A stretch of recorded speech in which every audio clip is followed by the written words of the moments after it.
Yep, it says starting stream, which is a good sign. I'm going to have to just mute this so that it doesn't play back. I've just chucked a tweet up on Twitter to say come on down for a new stream. And I am trying to stream this in 1080. I'm not sure if it's going to let me do that. Yes, it looks like it will. Very nice. If I go to 1080 here on the settings, let's see if that's actually... Yeah, it's looking pretty good. Crikey. Can't say I'm disappointed with that. So, welcome folks. I've got here Jobin... Oh my goodness, I can never pronounce these names. Jobinya Ralston says, hey Nick, glad you're doing this again. Thanks very much for joining me, mate. I hope to show you guys some projects tonight or this morning, wherever you are in the world, of a whole bunch of FL Studio projects that never saw the light of day, and a whole bunch of Ableton projects that never saw the light of day. You can see here I'm actually now on my Alienware laptop. Streaming in Windows is just so much nicer. My mouse is more responsive, the windows move around better, and I'm hoping that this stream is in 1080p. You should be able to set 1080p in your settings there, and it should look fairly decent, I hope, because there's just not a lot of movement here. I'm disappointed to see that they've changed the interface in FL Studio quite a lot.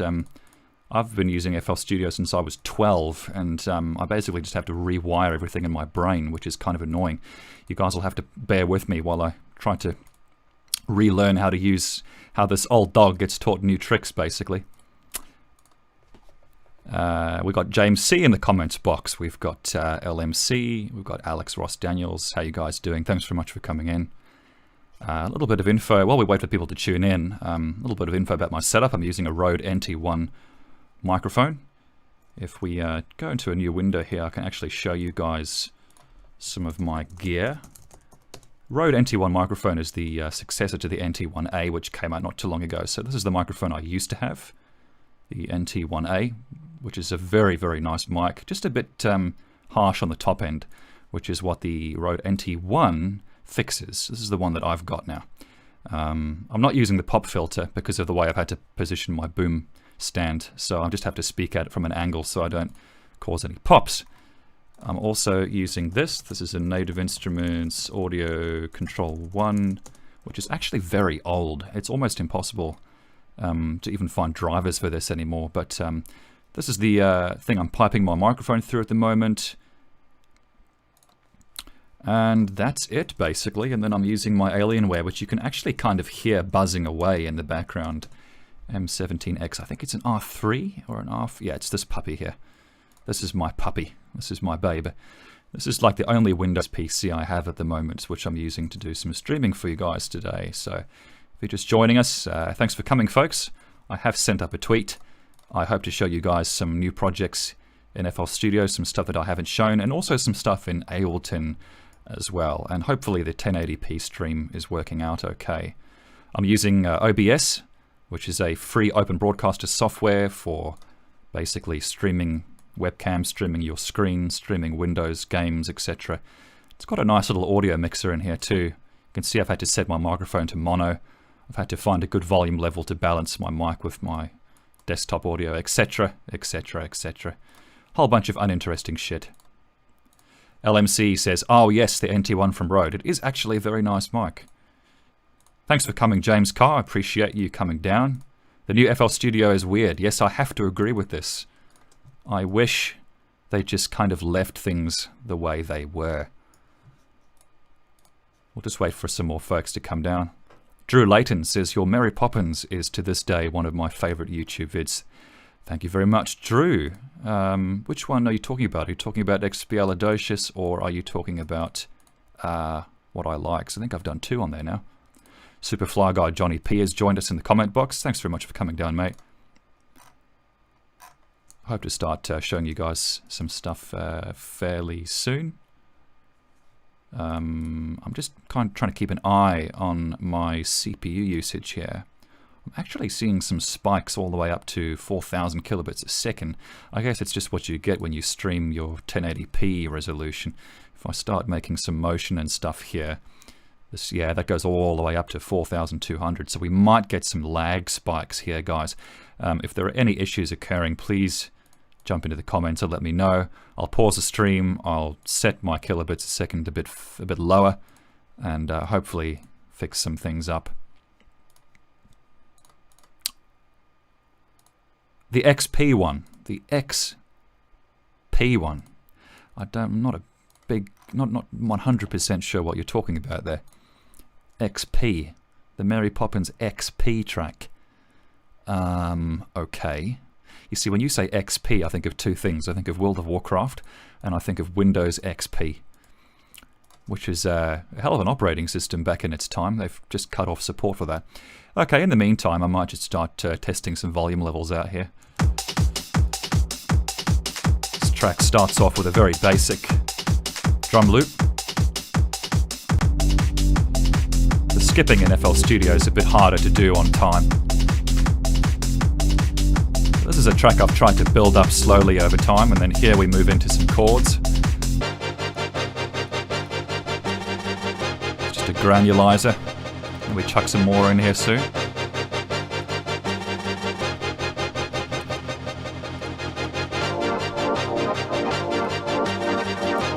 So there's the full Monty sample coming in there.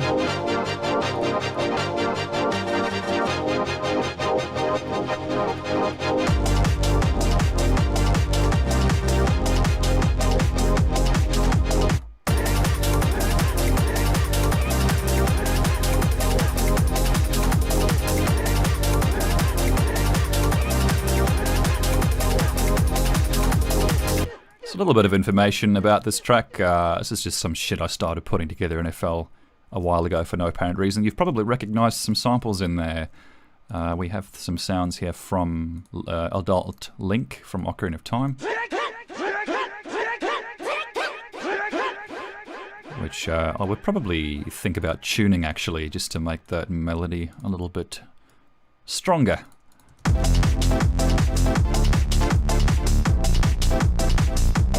I'm just starting to realize actually there's no reverb on these chords, which I could swear to God there was. What I've noticed is that they've taken out the fruity reverb unit from FL Studio. This is no longer in existence, so what I'm going to have to do is swap this puppy out with a Valhalla Vintage reverb.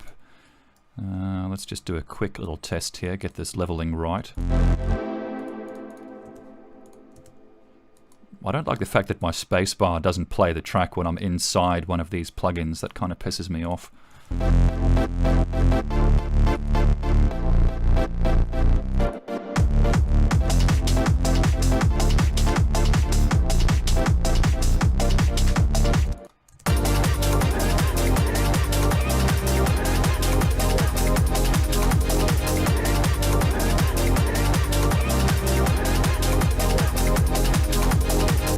So yeah, I mean the samples here is basically just sort of this brass clamp.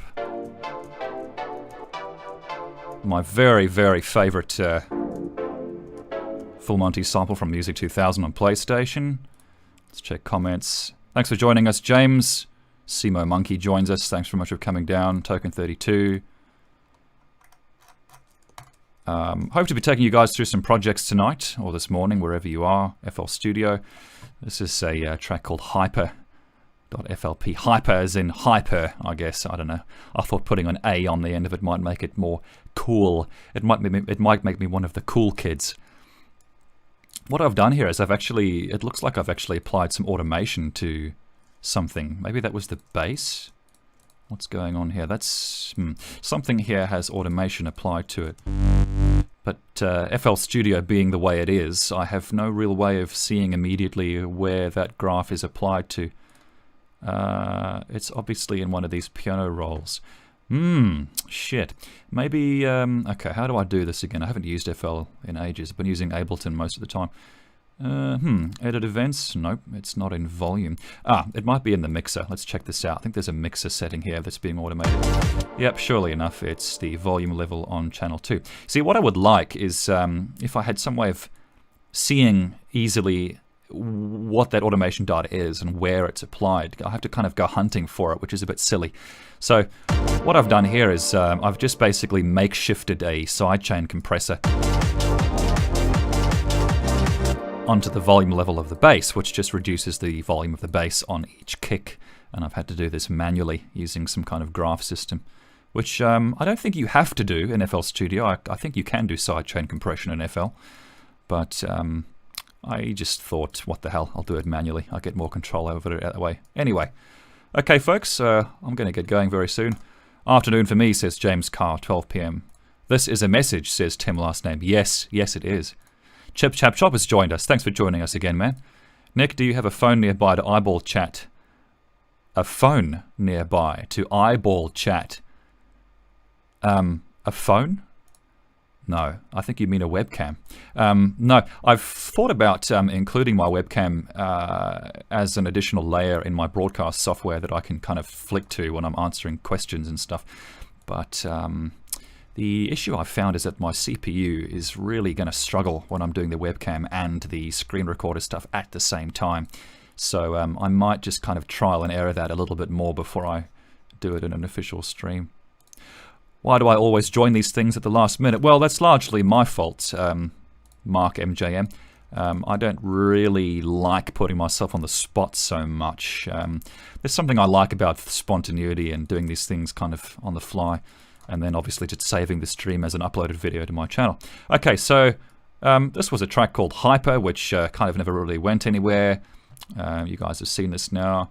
So what I'll do is I'm just going to fly through some projects here that I haven't opened in a very long time and kind of just hope things work. Quite a bit of CPU usage here. We're probably going to be spiking a little bit, maybe. A little bit of crackling. See here, this is what I'm talking about. Fruity Reverb plugin could not be found. So what I'm going to have to do is... oh, okay, I've already done it. I've already replaced the reverb with Valhalla. So this is Ode For Lovers, which ended up on the Kindred Shadow album. I actually had a lot of fun. I have to say, there's something about FL Studio that is just... it's a little bit more fun to make in a weird kind of way. How do I collapse this thing? There was a way of collapsing this browser. Smart find, sort by... I guess I just have to do that for the time being. So yeah, Ode For Lovers, you guys may have heard this on the album. That's the voice of the Blue Fairy in Artificial Intelligence. This is a sample from SpongeBob SquarePants, actually. And then I've just kind of doubled it up, and then there's also something else going on around here someplace. It's a little bit disorganized, this project file, but anyhow.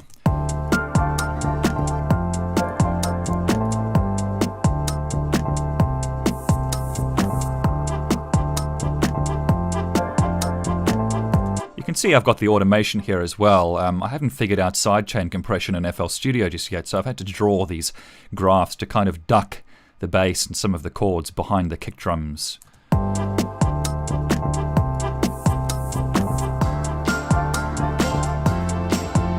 What do we got here? We got some loopage. And this, whatever this is.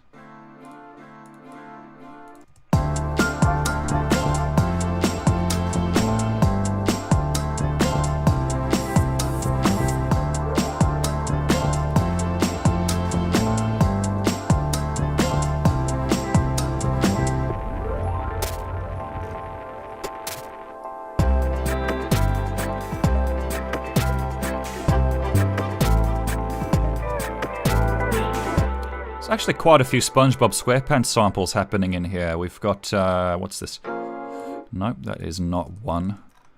Yeah, see, immediately, maybe it's just because I haven't used the software in a long time, but... Yep, that's SpongeBob. I'm finding it just a little bit harder to navigate my project, which is maybe just my fault for not organizing it very well. What's this? Nope, just hats. And just shaker. I can't seem to find my other SpongeBob samples there. That's slightly annoying. Oh well.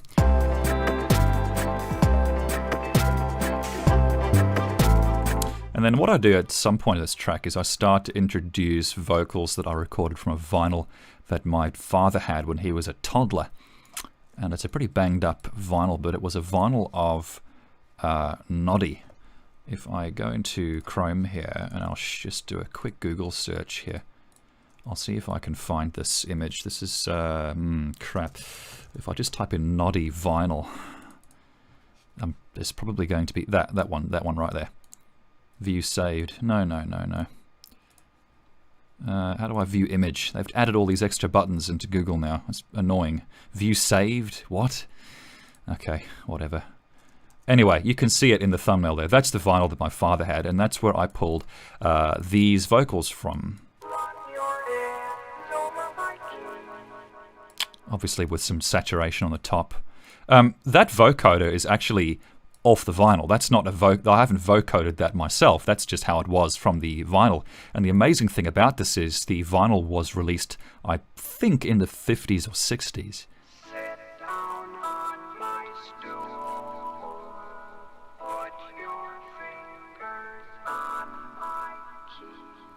So I've stretched this out, I've reverbed it a bit, delayed it, and chucked it into this main section.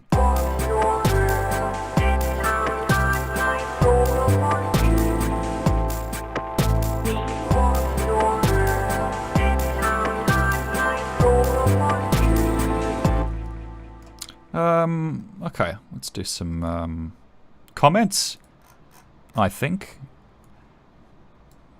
Yes. Okay, great. So, yeah, this is Ode For Lovers in FL Studio. We've got some effects and stuff here. There's quite a bit of rain happening outside. You guys can maybe even hear that. Okay, so Ode For Lovers. We've all heard this track. We've all seen it. We've all been there and done that. Now let's open up a very old project, Citizen Kane. Again, I've had to put a Valhalla reverb in here because the reverb unit in FL Studio decided to disappear in the new version. So I'm actually still very happy with this project.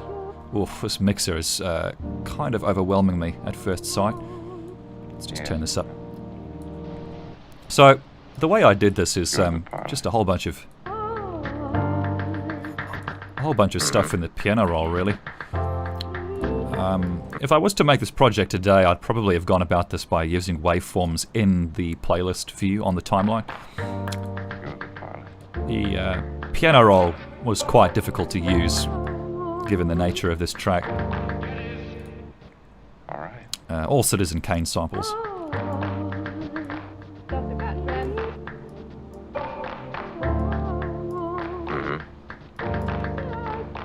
So, pretty basic really, but I did have a lot of fun making this, especially this section here.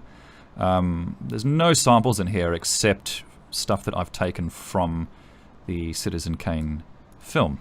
Alright.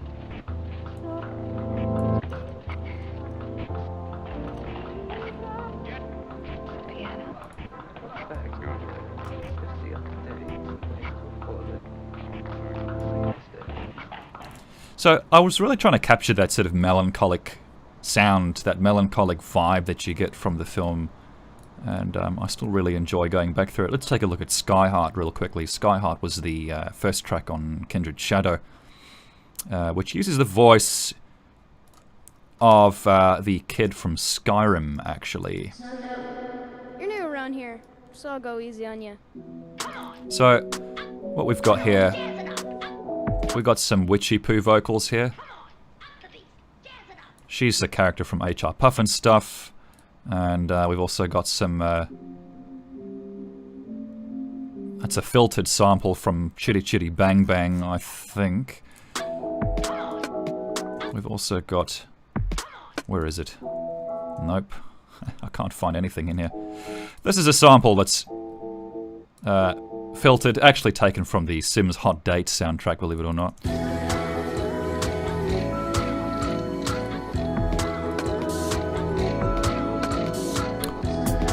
Quite a bit of automation. And here come our Skyrim kid samples. Buddy ran away. Things will get better. Orphanage ain't lit. Game mother. Orphanage ain't lit. Buddy ran away. Father was he gotta make a dead. No work. Gonna like mail here. Drink too much. Guess they deserved it. Buddy ran away. Things will get better. Orphanage ain't lit. Game mother. Orphanage ain't lit. Buddy ran away. Father was he gotta make a dead. No work. Gonna like mail here. Drink too much. Guess they deserved it.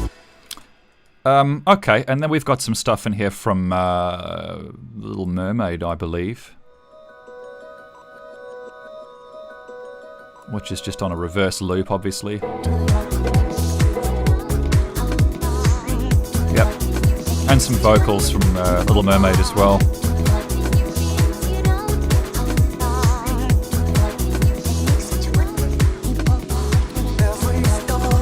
And some Winnie the Pooh there as well. PGA, obviously short for Pooh's Grand Adventure. And then I've chopped that up for some reason. So.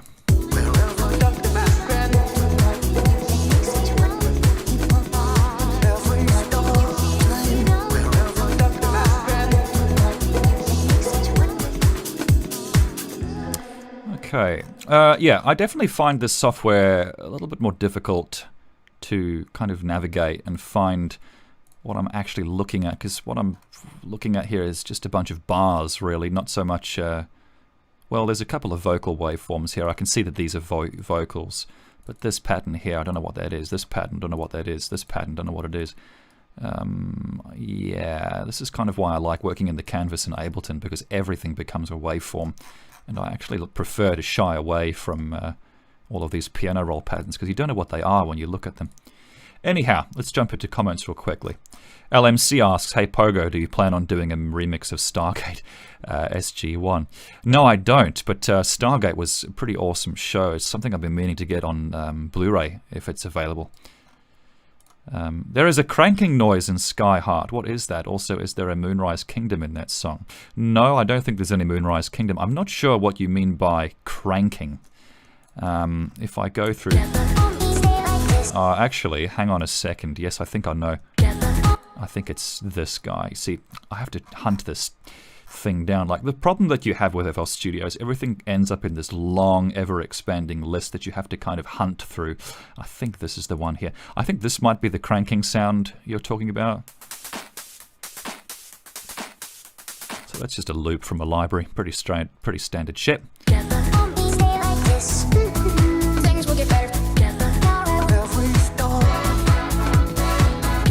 So that's Sky Heart. That is, now I'm accidentally moving parts of this interface around. Yeah, FL Studio is not without its clunky bits. Okay, let's keep going through stuff here. Skyrim instrumental. That's probably not going to work so well because I think I made this track when I had a Universal Audio interface with a whole bunch of UA plugins. So this probably isn't going to load or sound very good, and it is a huge project. There's just so many samples in this Skyrim Symphony project, but I really want to make a video for this track actually. Unfortunately, it's taking a long time to load, maybe because it's just not finding a whole bunch of sounds, and I don't think it's going to sound too good because not all my plugins are loaded, etc. Frank Leon joins the chat. Thanks so much for coming down, Frank. He says, I feel in love with Bite-Sized Candy's awesome thong. Thank you very much, Frank. A Dumbo remix you did from a previous live stream that sounded a bit different from the current one. Any chance in hearing that one at some point? A Dumbo remix. From a previous live stream. You'll have to jog my memory there, Ollie. I'm sorry about that. Skyrim instrumental is how I found you. I was looking for Skyrim stuff on Spotify, and there you were. Oh, okay. Oh, that's right. Yeah, Skyrim Symphony did go on Spotify, didn't it? Tom the Pony joins us again. Hi, Tom. Thanks for joining us. Horazio1987. Thanks for joining us, mate. Lonely Zome. Good to see you guys. Thanks for coming down. Would love to see you go through Benny's bookstore. Yeah, crikey. That's an old project. I'm not sure where I'm even going to find that. It probably is here someplace. Okay, so this project is, here's the problem. This project has taken a long time to load, and I can see already I don't have the Lexicon Hall plugin. I have everything else, though, except for that Lexicon Reverb. So this actually might kind of maybe sort of play okay. This next song goes out to the Dragonborn. Yeah, so, again, you know, project like this with so many goddamn samples, you can see if I just scroll through really slowly, you can see it's just a nightmare of a list to have to navigate through. There's just no, like if I want to find a hi-hat or I want to find a snare drum, it's like, well, take your pick really, have a guess. Yeah, I guess I could have maybe categorized all of this. I do find organization in FL to be a little bit more challenging. So these are obviously all samples from Skyrim, which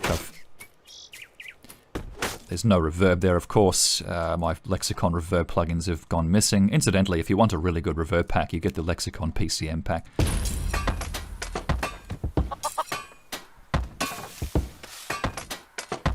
Blades, helmets, I can forge it. I think this is actually an older version because there's definitely missing vocal samples from here.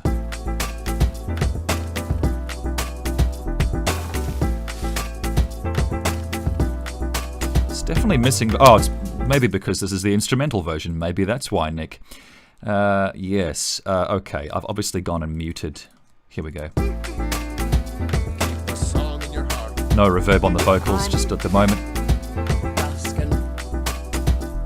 So what I would really like to do with this is take the vocals to the next step of evolution. So if we go here into audio, sound library bits, we go down to Skyrim bits. I'm actually not sure if you guys are going to hear these playing because of the way I've got my stream capture thing set up. But basically what I've done here is I've gone back to the game actually quite recently and I've recorded a whole bunch of new vocal samples of this kid.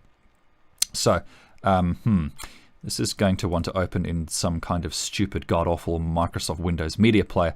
I would prefer this to open VLC. And here I thought you could...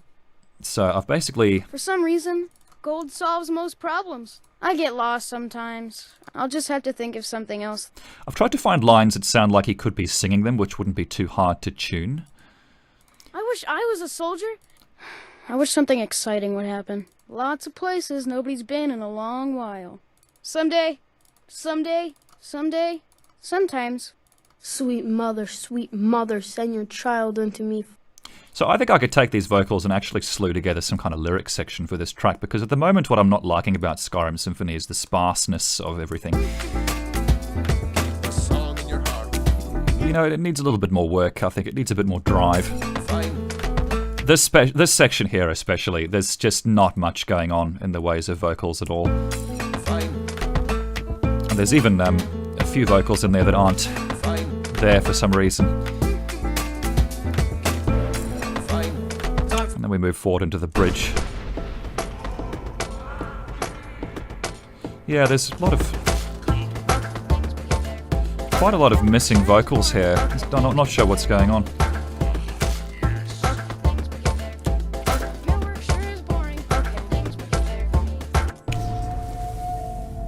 Yeah, I'm finding a little bit annoying navigating this interface, to be honest with you guys. Damn it.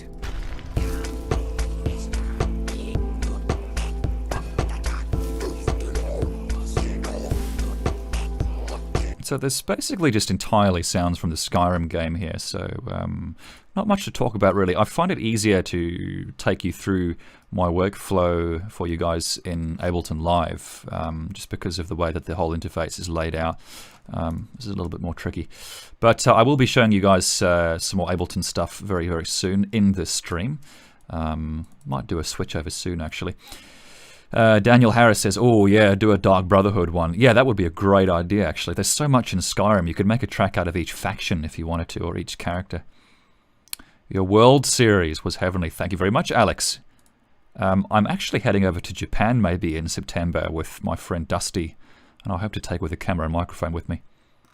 How do you feel about Windows 10, asks Magnus R. Paulson. I actually really like it, to be honest with you. I think it's much better than anything I've experienced in Windows 7. It just feels like they've got their shit together a bit more, you know? I think Microsoft has realized that, well, it's kind of dumb having a tablet interface on a desktop computer. It's a stupid idea. I think Microsoft has figured that out. I really like Windows 10. I think it's working out for me. AI1 Live. Now, this is interesting. This must be Alice in a live format, I suppose. If it's going to work. So this is quite an old track, obviously. This is Alice. This was the first track I ever made, which went up on YouTube, really. This is the original sample from Alice Wonderland, which only happens for like 1 second between 2 bits of dialogue. And I scaled that down onto a piano roll, like so. And you can see what I mean. This is a very basic project. What I've done actually is I've taken the drums out so that I can mix better drums in live when I'm performing this track.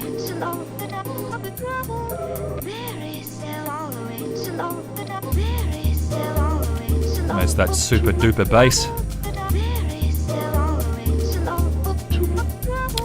I'm trying to find a way of zooming in vertically. How do I zoom vertically on this sucker? Is it even possible? I don't think so. Control, Shift, Alt. Nope, that's having no joy. Okay, so there's Alice, or at least most of it in one piece.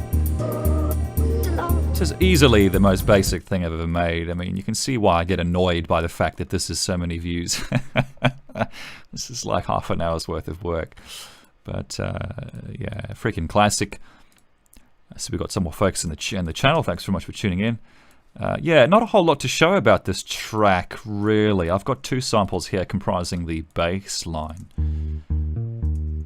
It's just a nice round bass sample, which I have enveloped a little bit, and then a much deeper bass to go underneath it. And actually, there's the choir.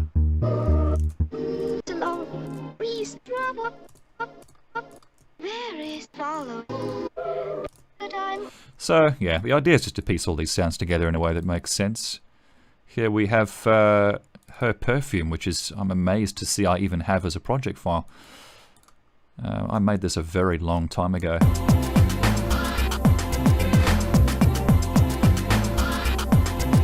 So, that's from Oliver, the 60s film. Again, Oliver. I hate the fact that this window decides to change its position back. Every time I move it, it's like, no, I want to be there. Nope, I want to be there. Nope, I want to be there. That's annoying to me. This window should remember its position. It's like, it's adamant in covering up what I'm doing. You know what I mean? Oh, God. Okay. What do we got here? More bass.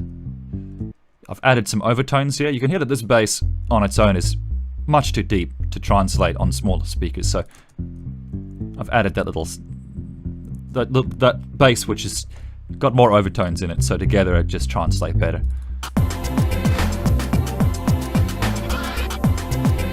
You can see I've automated the volume levels of the bass to mix better with the kick drum.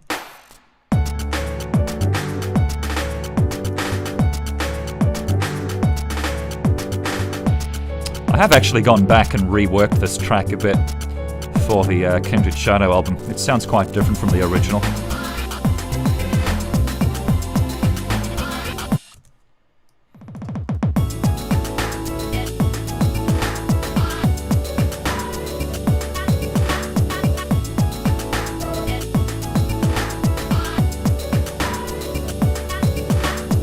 Blows my mind I can't zoom vertically in this motherfucker. Okay, I can do it on the horizontal, I just can't do it on the vertical. Alright, that doesn't really make much sense. If someone knows of a way of doing that, please do tell me in the comment section. Zoom in vertical on the other scroll bar. No, it doesn't work. If I right click and drag on the vertical bar, it doesn't do anything. If I right click and drag on the top bar, it zooms horizontally. For some reason the vertical one doesn't have the same behavior. Here we go.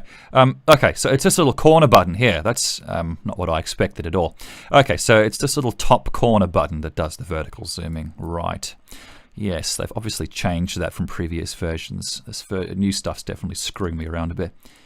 Her Perfume, Pinocchio. Yeah, Pinocchio, which I was going to call Pinocchionic Plop in the original, and then I decided, no, that sounds a bit dodgy. Just got to keep an eye on my CPU usage here. We've been streaming for 34 minutes. Jesus. Okay, this is Pinocchionic. This ended up on the Kindred Shadow album. Again, I don't feel too... I don't have a great... Yes, I think I've... Whoopsie daisy. Okay, now it's taken me somewhere else entirely. What has it done? It's taken me into the audio clips section. Okay. Yeah. All right. So, yeah, a whole bunch of Pinocchio samples here. It's a bit slower than I remember. that bass is definitely sitting a little bit proudly for my liking now that I listen back to it.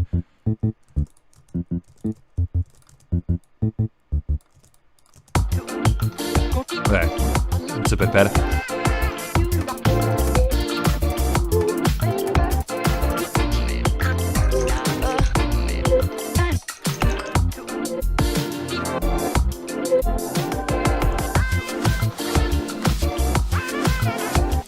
So this is kind of what's good about FL Studio. You can just pull samples into your pattern editor here and just start chucking them on your piano roll. And you know, what I like about this workflow actually is that I am using these bars. These bars don't really, they kind of force you to place your sounds by ear. Whereas in Ableton, you're kind of doing it on the timeline using waveforms. And so it becomes a kind of video editing visual process. Whereas in FL Studio, you're doing this with bars and piano rolls, and you're kind of forced to use your ears a bit more. Maybe that's why I prefer the workflow of FL Studio. It just feels a little bit more musical. So bass, samples, what's this? What is this? Snare, hat. Where are the actual Pinocchio samples though? Up here. I wish this goddamn window would just frickin' stay where I drag it to. If I do detached, no, it's like each one of these samples has its own sample window. That's why the position keeps changing. You see, I would make it a global window, and then I would have it stay where I drag it to, because at the moment it's just, why would I want to have each sample dragged somewhere else? It's just, yeah, okay. The clunkiness of FL. I do hope that they streamline all of this in future versions. Whoopsie daisy. So, unsolo stuff.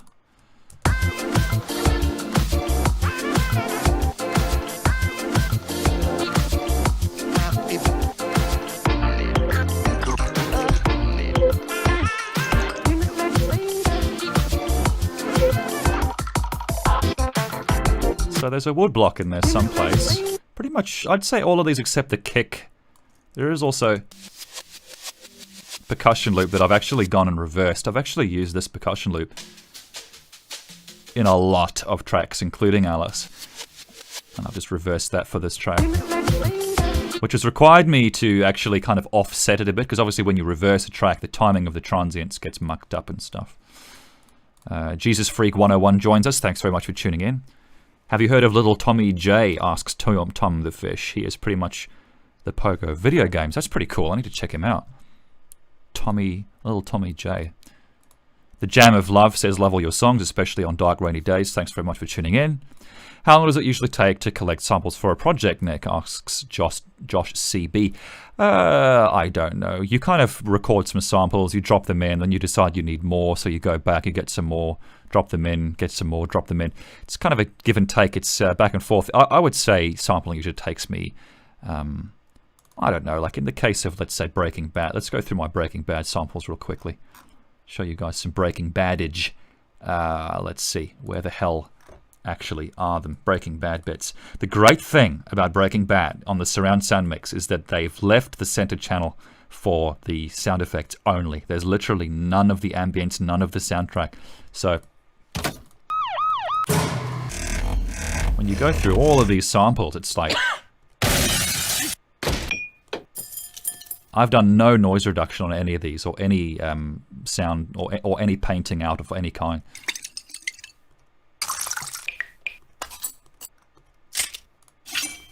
Transformation. Listen up, listen up! Yes, it's fine. Fuck you and your eyebrows! Copy that. Think I might. Oh God. Oh my God. Turn myself in. You're just gonna sit there? A round bottom boiling flask. Yeah, so I mean, the surround mix on Breaking Bad is just, it's bloody nice. It's just so perfectly isolated, all of the sounds. If you are recording from DVDs and Blu-rays, you should be definitely recording sampling from your surround sound mix, because you get much better isolation. In fact, most of the time you won't get vocals on your surround channels at all, so you can record your music in isolation, which is super helpful. I do have Breaking Bad samples. Yes, I do. I've just never put them into any kind of project just yet. Would you ever consider doing a Kickstarter for a Euro tour trip like you did when you traveled to Tibet? The Tibet Kickstarter was to remix the culture of Tibet. It wasn't so much to play live. I really want to go to New Zealand at some point and do a world remix in New Zealand, as the Americans would know it best. Hobbit land, Lord of the Rings world. But I wouldn't do Kickstarter again because I just hated the idea of turning a passion project into a commission. You know, you get back from your shoot and you've got 1,001 people tapping their watches who've invested money in your project, and I much prefer the idea of being on my own time and my own money and, you know, finishing up when it's done, when it feels like being done. Can't help but notice the slick, clear naming on the Breaking Bad samples. Is that manual, or have you got naming automation going on somewhere? Thanks for tuning in again, Mr. Simon. Nope, I just name these things manually, basically. SFX, I've got here Season 1, D1, Episode 1. So basically, this is a sound effect from Season 1 to Disc 1, Episode 1 at around 45 minutes, 48 seconds. So I know that when I go back and edit the videos for this track, I can look on my timeline, or I can look in my pattern list in the case of FL Studio, and I know where that sample is from. I know where to go back into the DVDs and pull those samples from for the video edit. Answer a couple more questions. How many movies, television shows have you sampled? Quite a few. I've got here Breaking Bad, TV shows. Actually not too many. I did have Fresh Prince of Bel-Air, but I think I've only got a few here. I did my Fresh Prince track on an old iMac, which unfortunately doesn't work anymore, so I've lost most of that stuff. All of my hook samples are in here.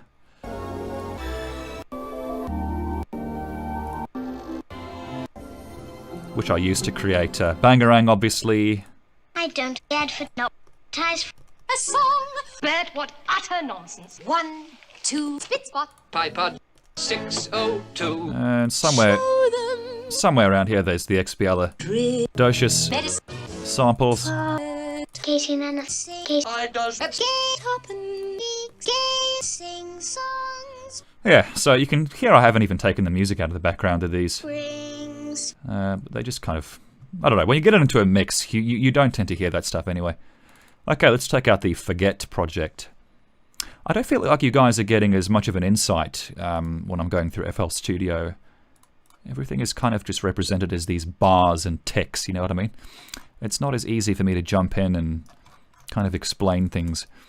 So, this sample here, Sesame Street from 2012, which I've used in a few tracks now, including Grover Groove. This is how Grover Groove started, and then I decided to turn it into this project. There's no reverb on these vocals, actually. I'm realizing Fruity Reverb has been disabled or deleted from this new version of FL Studio. So what I might do, just for the sake of demonstration, is I might just replace this dead reverb with an instance of Valhalla real quick. Valhalla Vintage Reverb, excellent reverb plugin, 15% usually does it.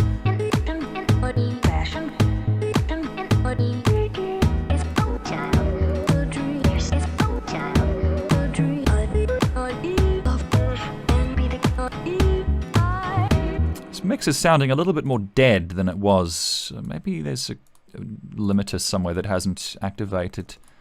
But yeah, this is basically all just sampled from Cinderella. You see, what would be nice is if I had a way of like shift clicking or alt clicking on these things and then it plays the sample. That'd be quite nice. Cinderella. Cinderella stuff. What's this? Sleeping Beauty, more Cinderella. Yeah. Oh yeah, I've actually got an automated... You can tell I had too much time on my hands. I've actually automated the volume level of that sample. I think. Yeah, don't even know why. See, I'd actually prefer to have this like this.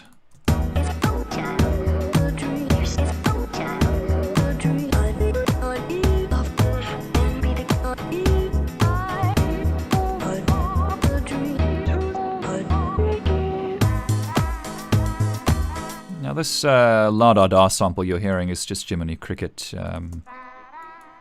which is just on a crossfade loop, and then I've assigned it to modulate the panning, which I actually can't even remember where the hell that is. Not helped by the fact that they've gone and changed everything in the interface. But there is a pan modulator on there. I just don't know where the hell it's gone. Jesus Christ, I have not used this software in a long time, have I? This is kind of embarrassing. Yeah. Okay. Interesting. I don't know where that's gone now. But anyway, that's Jiminy the Cricket. What have we got here? We just got basic bass and chords. Basic kick on its own pattern for some reason. There's some supporting chords just to help the pads. Okay. Basic drums.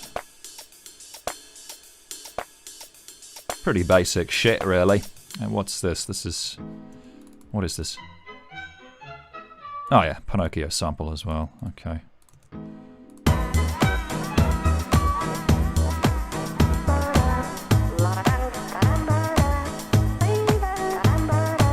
And I've decided to do the vocals in a pattern instead of using them on a waveform, which is probably not how I would do it today, because you have a little bit less control over the timing of these sounds.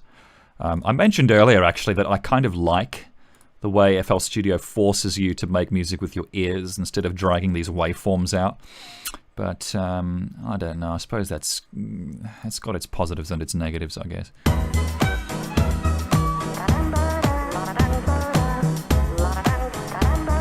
Yeah, so not a whole lot to talk about this track, really. There is a loop here, which is over.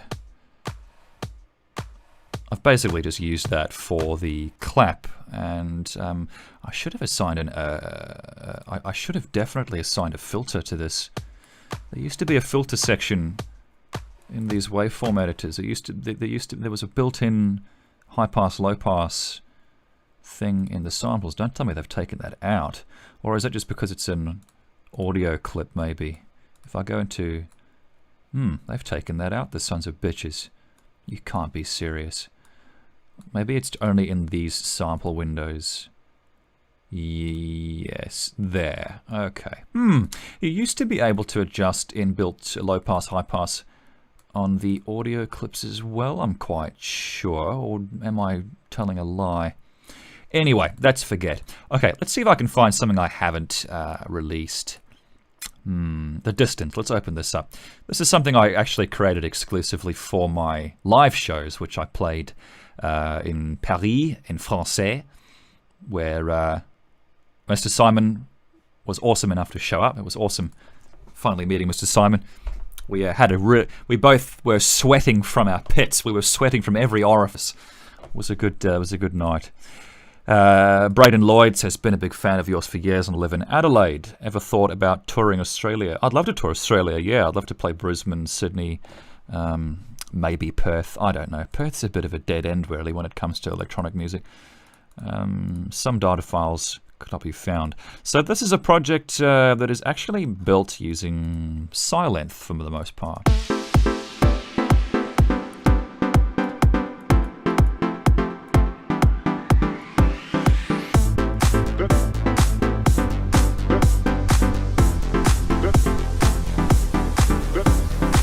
What I've done here is, because I haven't figured out sidechain compression in FL Studio, I've just assigned a volume automation envelope to the bass and some of the chords on every kick.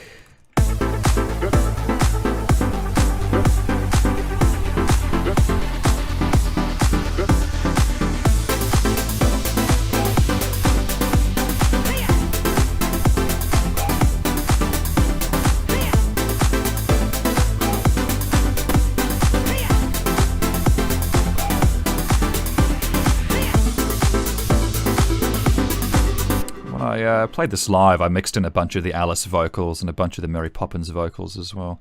And somewhere around here, I think I changed things up a bit.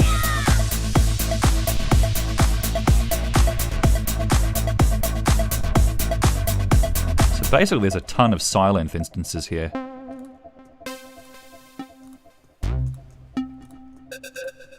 Sylenth is an excellent synthesizer, by the way. I demonstrated a little bit of Serum in my last stream in Ableton Live. This is an excellent synthesizer. Sylenth is brilliant. It's well up there on the top 5, I would say.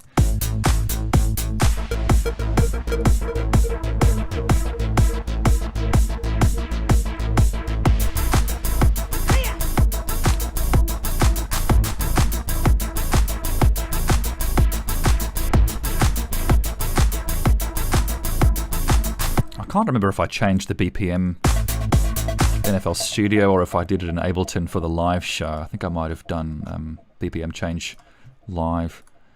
Okay, quick comments. Check.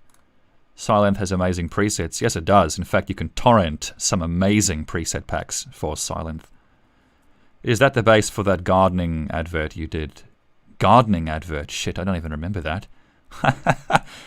Weren't you going to upload a video from that show? Yes, I was. The problem with the Parrish show is that I had 2 cameras rolling, so I had 3 audio tracks to synchronize for a 2-hour set. I had the audio from the one camera, audio from the other camera. I had the one on the left side, one on the right side to get stereo effect, and then I had the original track that I had coming out of my audio interface. So you have to synchronize all of that, and you have to edit this 2-hour video. Even just doing a highlights reel, it's just a shitload of work, having to chop all of this footage and stuff down into a live show preview, but I definitely want to get around to it. The Parrish show was quite fun.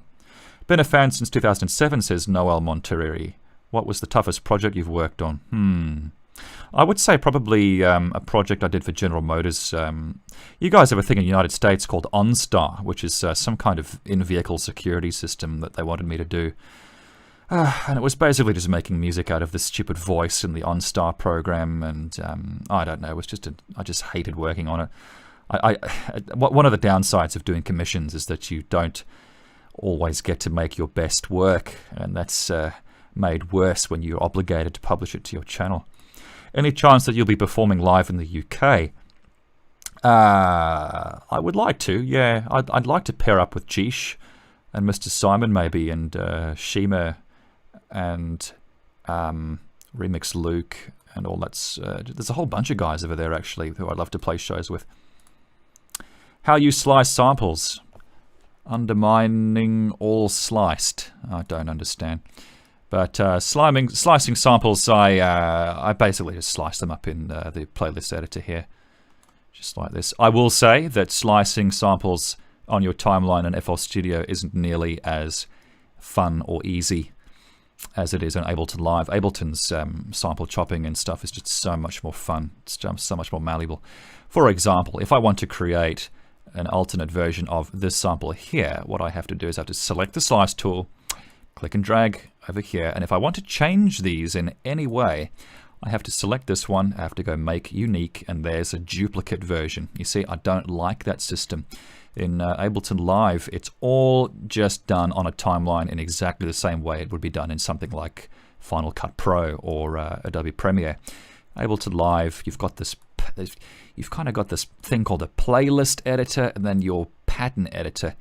And I like FL Studio, but when it comes to wrangling your samples and chopping them and working with them on the timeline, I don't think it's quite up to scratch with Ableton Live. So yeah, that's a track called The Distance, which I basically just used to have fun with live. Skyheart, Seinfeld. I don't think I did too much with this actually. This was basically just a whole bunch of percussion samples from the show.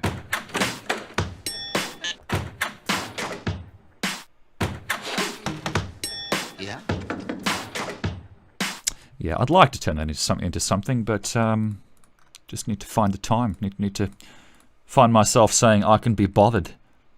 Truly is a track that I finished up for the Kindred Shadow album. There goes that fruity reverb and fruity compressor. To be honest, I don't know why I was even using those pieces of shit, but it is annoying that they don't get loaded. So this is Truly, which made it onto Kindred Shadow. A lot of automation and pads going on here. There's that missing reverb. All these wonderful things. They're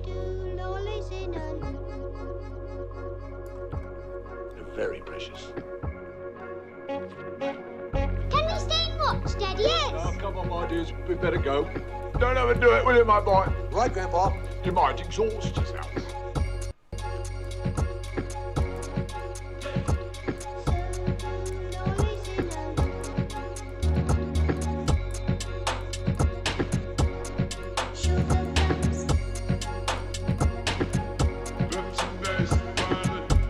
Now, up here we've got something that I made a long time ago, actually.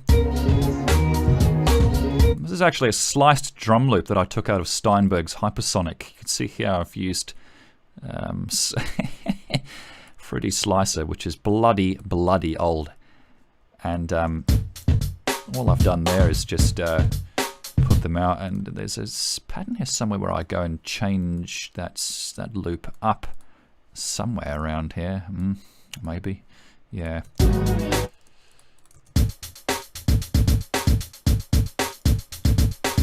So that's one thing I first discovered about FL Studio that I fell in love with. The fact you could slice samples up onto a piano roll was very fun.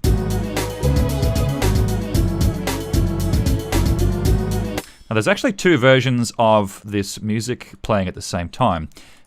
You've got that one which is kind of... That's like the surround version. And then the center version. Because I wanted to mix them separately, and then you've got the bass line as well, which is bloody low down. If I was to redo this track, I'd probably pull this up the range a little bit, put some overtones in there. Oops, what am I doing?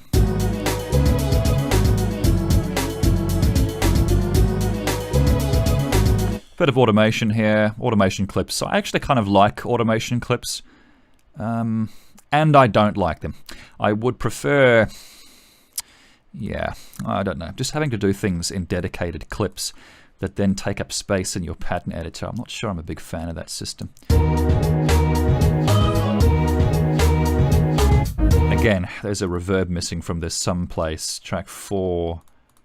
Yeah, this was the issue here. Let's see what Valhalla wants to do with it. Usually when you chuck a bass on by default, there's way too much low end. Where's the play button gone? So take out bass multi, pull up the low cut, induce the high shell from the low cut, bass frequency. That sounds a bit better.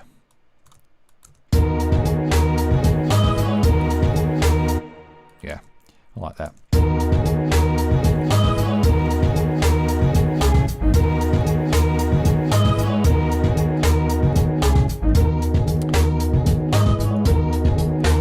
See again, two different versions of that sample recorded from the center channel and the surround channel, just to give me a bit more control over the mix. So I'm actually really happy with how this track came out. It's just a bit slow to start off with is all. What else have we got here? I believe if you go to file settings, just copy and paste folders. I think some folks are having a chat about FL Studio's functions. It's definitely a weird beast, FL Studio. I think that it needs to get married with Ableton, and we can just say, we can just call it a day. Any chance you'd open up Time Machine? Yes, I certainly can. Let's open up Live for a second. I've got most of my project files on this computer. Let's bust Ableton Live 9 open. Great Scott Remix Alternate. This track started out as... I was trying to remaster Sky's remix of Back to the Future, which he called Great Scott. I wanted to remaster it for him. I got about a quarter of the way through and decided I had no idea what I was getting myself into, because it's such a huge project. But anyway, this is how Time Machine came out. Excuse me, let me get this thing pumping through the correct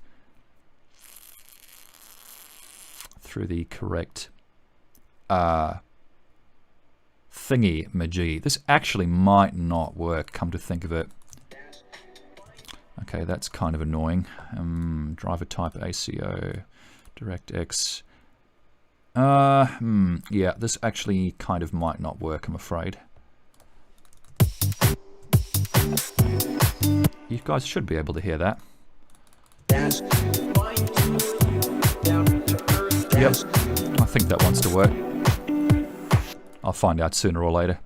Have you ever thought of bringing back your Driving with Pogo series? Absolutely not. That's a side of my personality that belongs in a graveyard or in a vault somewhere, never to be seen or heard by human ears or eyes ever again.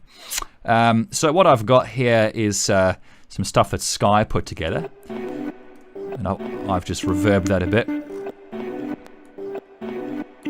And so I listened to those chords and I tried to recreate them here.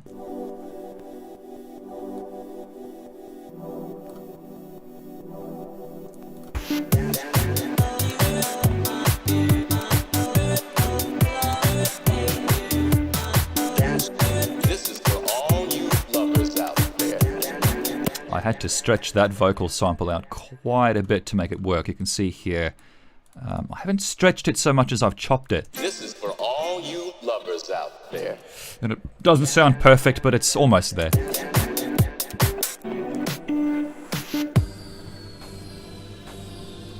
Kind of boring build, to be honest with you. History is gonna change. These vocals are done by Sky, actually. All I've done is just basically tweaked them up here.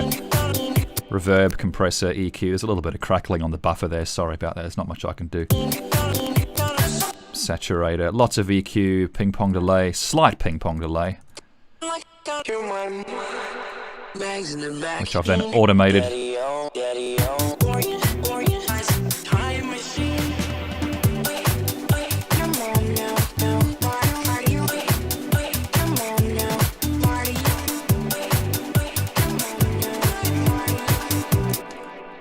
I'm using here Voxengo Elephant to just kind of drive the final master level. One thing I don't like about Ableton is if I've got this open and I want to go to a different track, it goes boom, it pisses off. It would be nice if I could detach this window somehow. Maybe I can. Is there a way that I can detach? I could swear to God there was a way to do this. But yeah, it would be nice if I could leave this open while I go through the rest of my project file.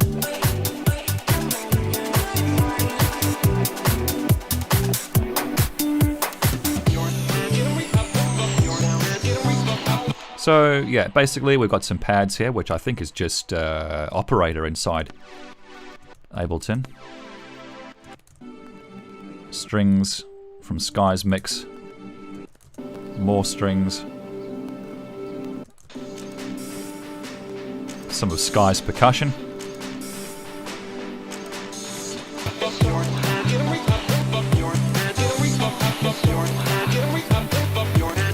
That's obviously Biff's voice.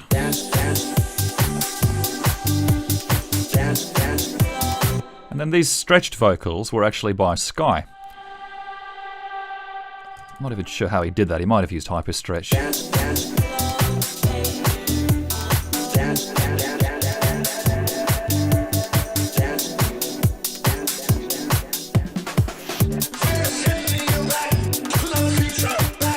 Now, there's that bloody Stella sample that once again decides to have upped and buggered.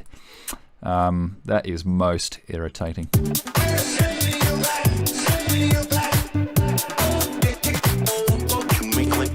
But yeah, all these vocals are by Sky, basically. There goes that pop and crackle. Snap, crackle and pop. It's the breakfast cereal audio version. I would like to show you, actually, if this... I'm not sure if this is going to work. This might not work. This might not work. Massive is missing. That's no good. This is... Oh, okay, this is the Great Scott track. Just without a bass. I have to go and install Massive. Great Scott Alt Mix. You see, I could swear I had a remake of Sky's Great Scott going on here someplace. That is kind of annoying. Maybe it's this one. Yeah, Massive has decided to yeah, okay. I wanted to show you guys the remaster of Sky's Great Scott mix that I had cracking away, but it's decided not to work. Let me show you Cigars, Curves and Pizza. This is actually a remake of this track that I'm working on.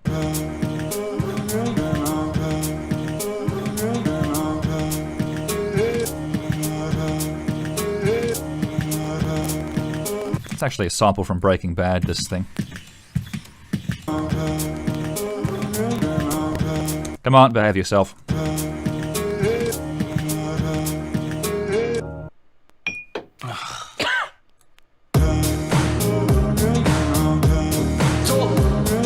Kristel from my chemistry class. Kristel from my chemistry class. Yeah.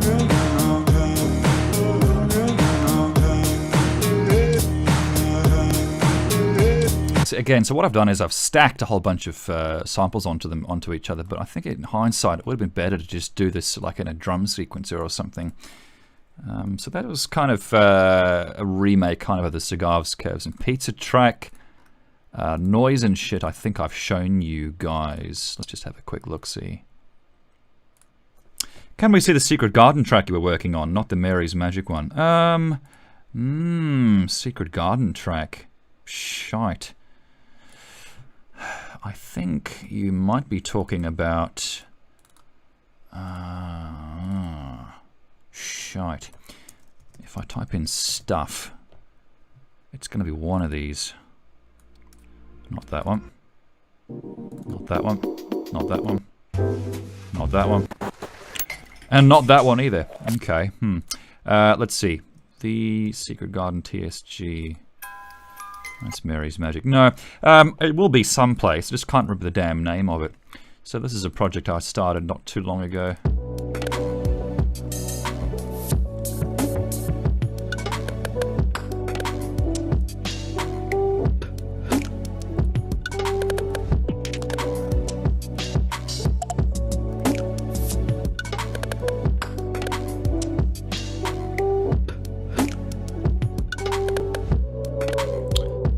This version I've actually gone and filtered this.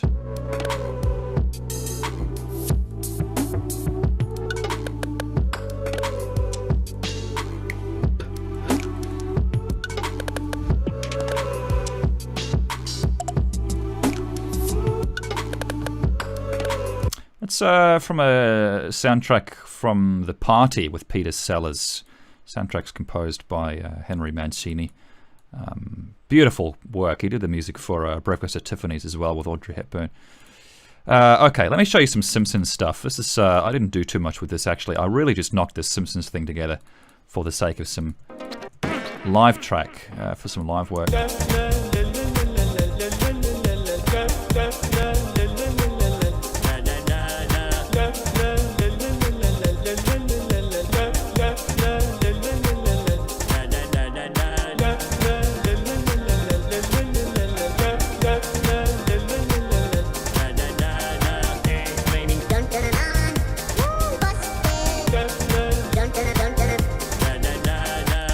Yeah, so I don't know why the hell I made this, to be honest with you guys. It's just absolute garbage.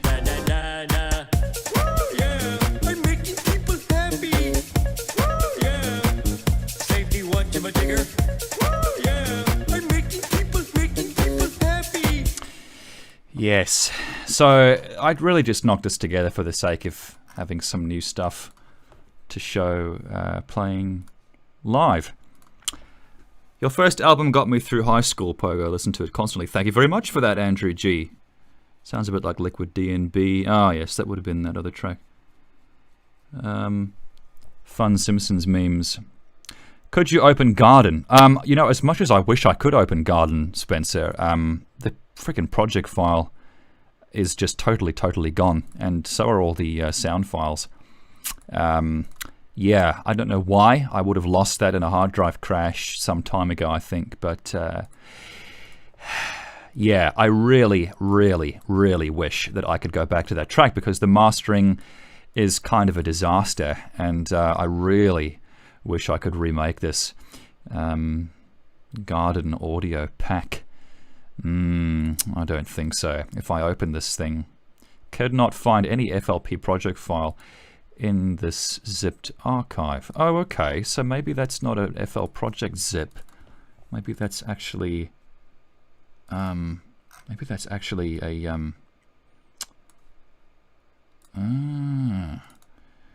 yeah, right. So literally I don't even know why I made this. It's literally just the track inside a zip file.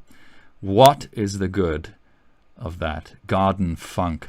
That might actually be the project file, but I don't have any of the samples from the project file, which is really friggin' annoying.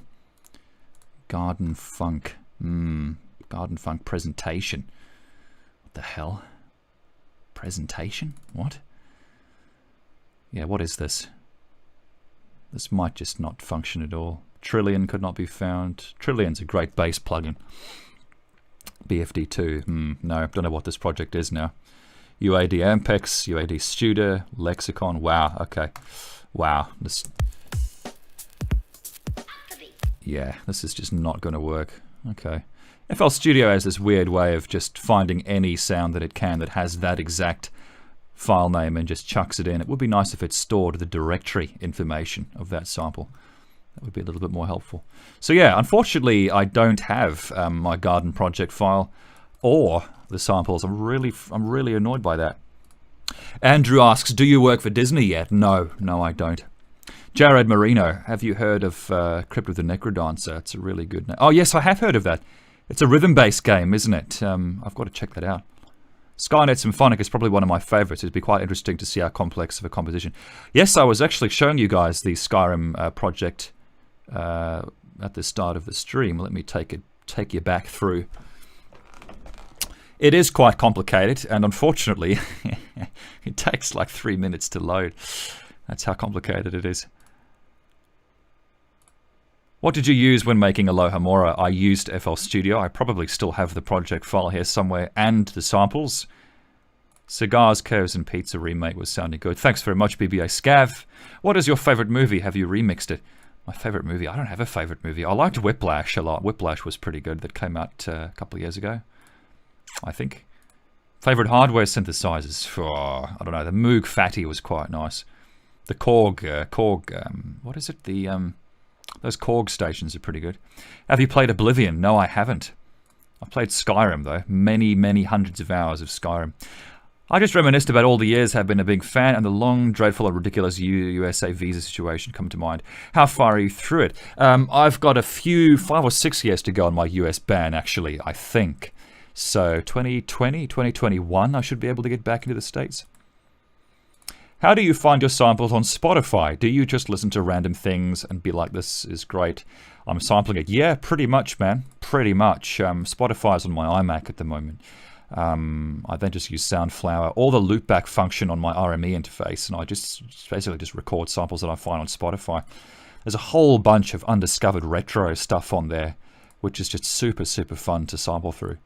Have you ever shown Whisperlude? I should. It looks like Skyrim Symphonic has decided to load, finally. So this is kind of a big project. You can see it goes down a fair way. I seem to remember there being a lot more tracks than that. That's annoying. All the time I grab for this little bar here, I just end up doing stuff on this thing instead. It's a little bit clumsy. So let me just unmute some stuff here.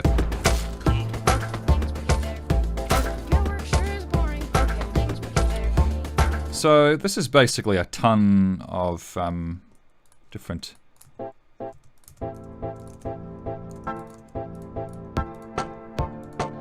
just unmute all this stuff slowly so you can hear what's going on. There's ambience from Skyrim. Bass.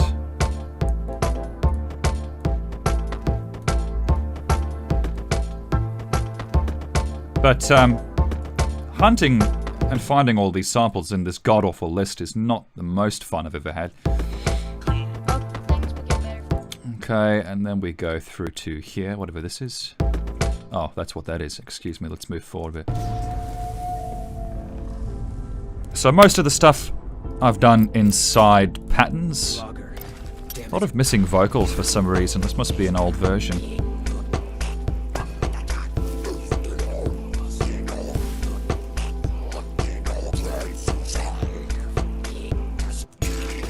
And then we move over here to the kind of battle section. Wherever it is.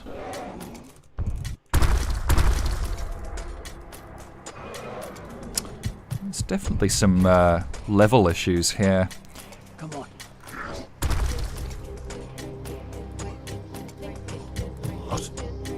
Stay alert. We're so dead. Hold on, Sky. Guard you.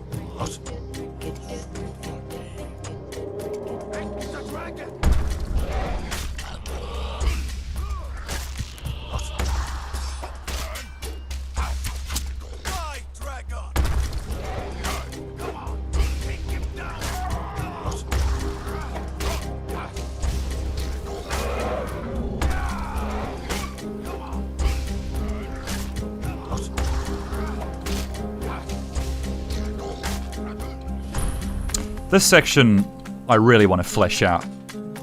There's a lot of sections in this track that just need a lot of fleshing out. A lot of fleshing out. You know, it's all just a bit ambient. I want lots going on here. I want this to be a lot more climactic.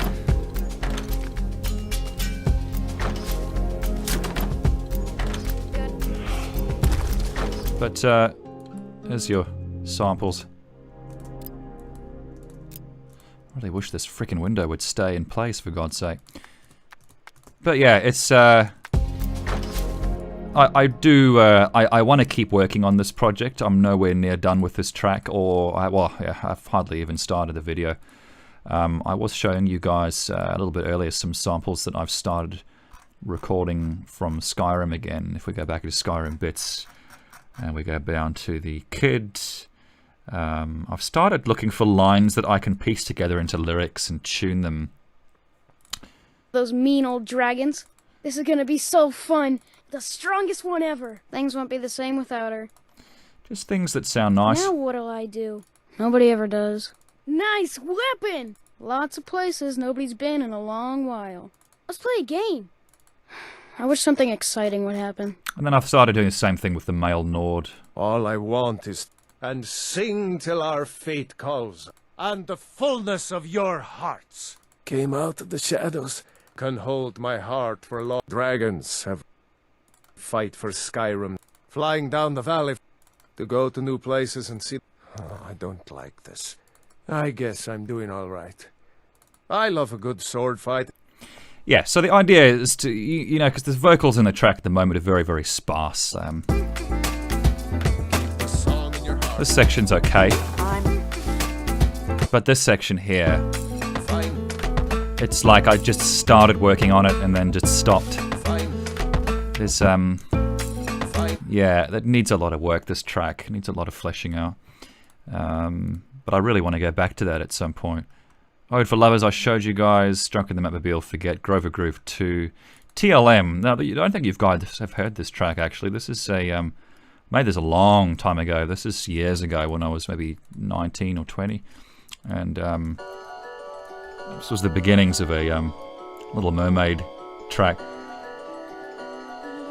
which kind of never really manifested.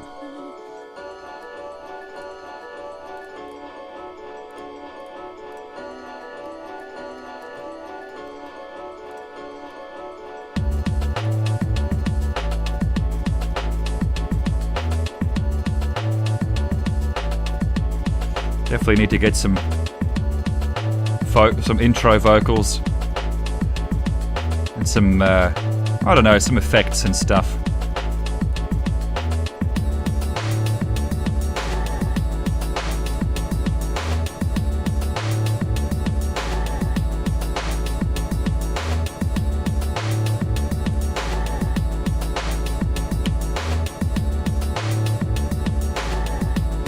So yeah, pretty basic shit. Made that years ago, never really went anywhere, but would be quite nice actually to keep going with that track and get some kind of vocals of Ariel in there.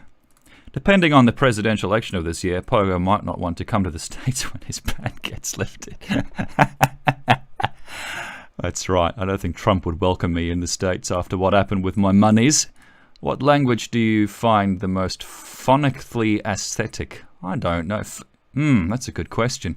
Shit, I don't know. English, I suppose. Japanese is a bit more difficult to work with. Bhutanese. Well, Bhutanese was quite nice working with, actually. How about some Scrumdiddlyumptious or the original I Want? Whoa. That's going back a way. Shite. Shite. I don't even know where that would be. Mary Poppins. Chitty, chitty, bang, bang. This is like my most recent FL Studio folder, and then there's like an archive folder someplace. Yeah, for some reason I'm not seeing the I Want project here either. This is quite annoying. I've got so many here. I just don't seem to have the things people actually want to listen to. Okay. Well, yep, that sucks. What else have I got here? Let's see. TJB1. What's TJB1? What is that? Okay. Trying to pull together the Jungle Book samples by the sounds of it. Ah, never went anywhere. Beat 3. What's beat 3? A lot of this shit I can't even remember.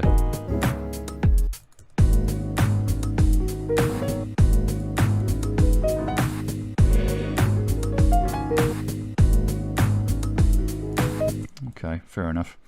Yeah, most of this stuff doesn't go anywhere, I'm sorry to say. Spacedin. Now what the f... Oh, okay, this is more deep house.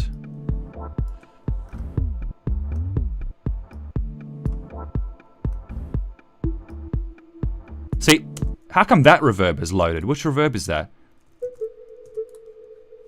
Ah, I used reverb 2. Fair enough, that explains shit.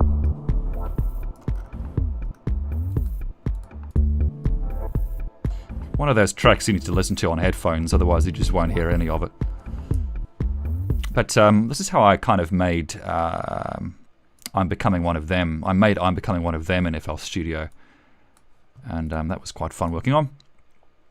I almost always like when you do ambient deep stuff.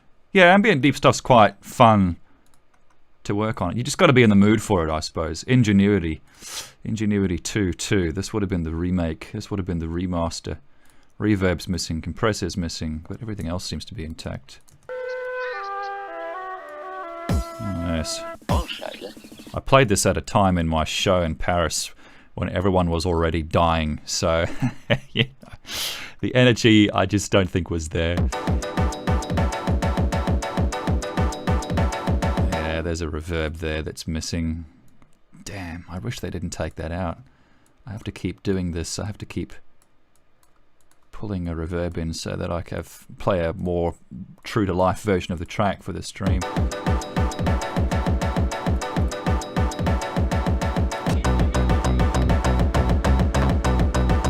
But this is a really basic track.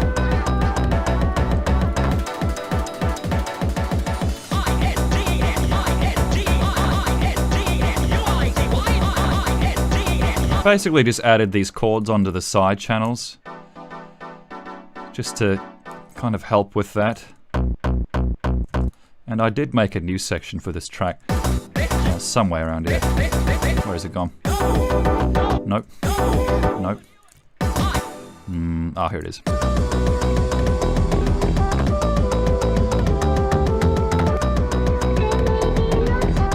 Bass line's pretty messy.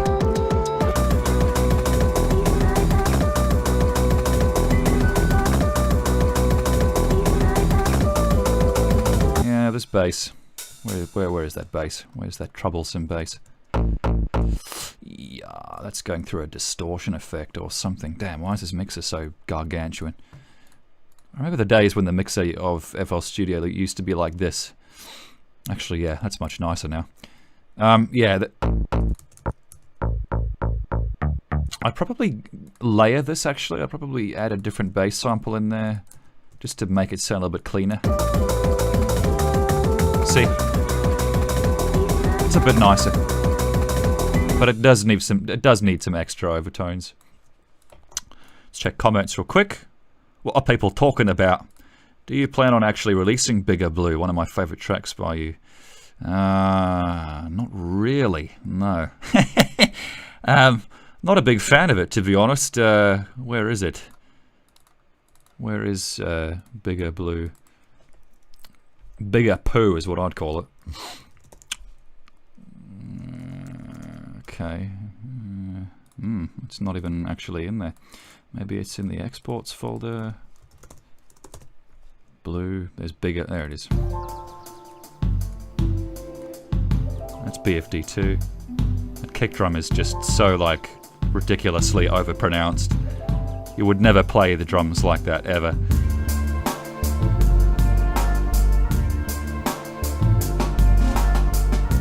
Those chords are actually from The Simpsons, believe it or not. Simpsons Season 2. The bass, I think, is Trillion. The Trillion plugin from Spectrasonics, and the drums I did myself in BFD2.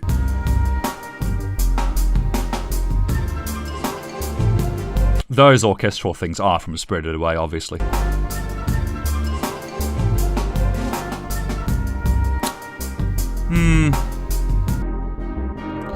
Okay. I mean, I think this would work better as a drum and bass mix, don't you guys? It's a bit sleepy boys. I want to go to bed listening to this tat. Press better look like draw that now keep better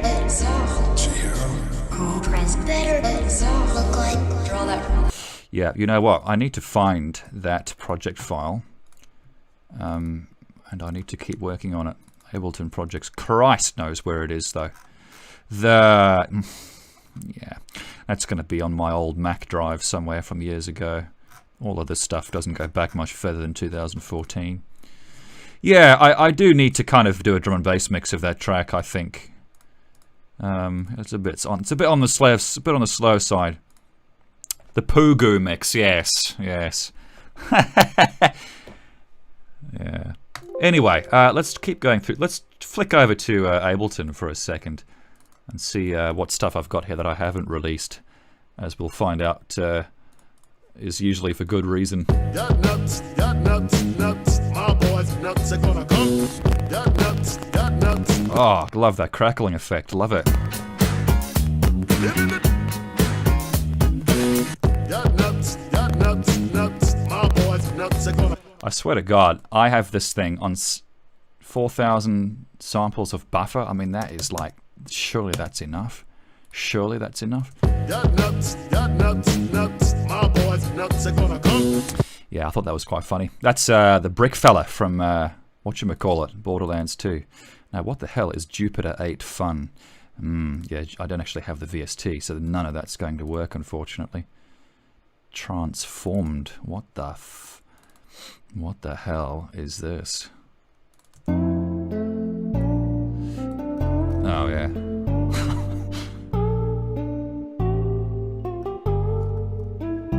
I think that's me trying to remake this track.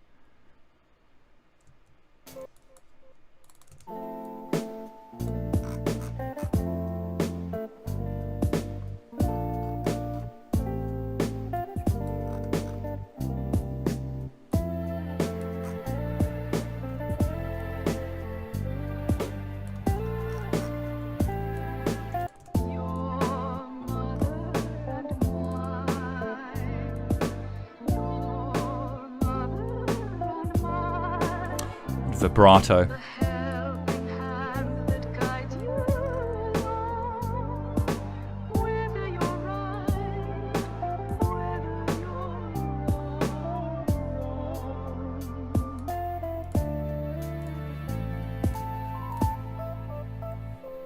This loop is actually from the soundtrack of Knight Rider, believe it or not.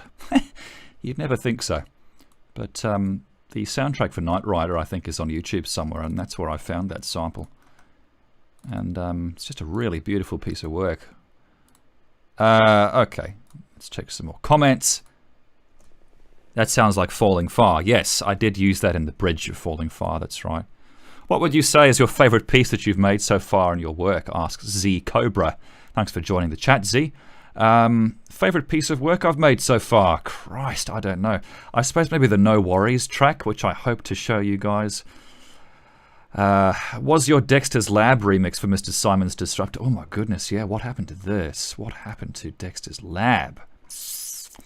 Yeah, you see, again, I'm left on a live stream where all my project files are on a separate hard drive. I need to, I do still have that, but I made that on my old iMac, and then I chucked all the project files on a separate friggin' drive, so I can't show that to you guys. Hopefully in my next stream I can show you that.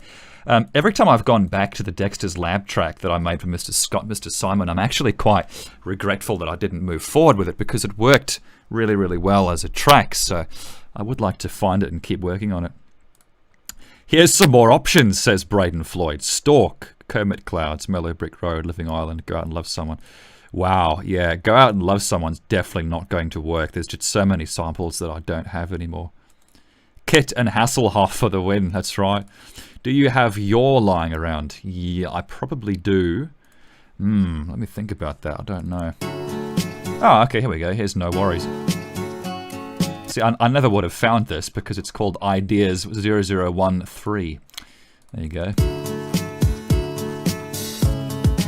So this is quite a simple track.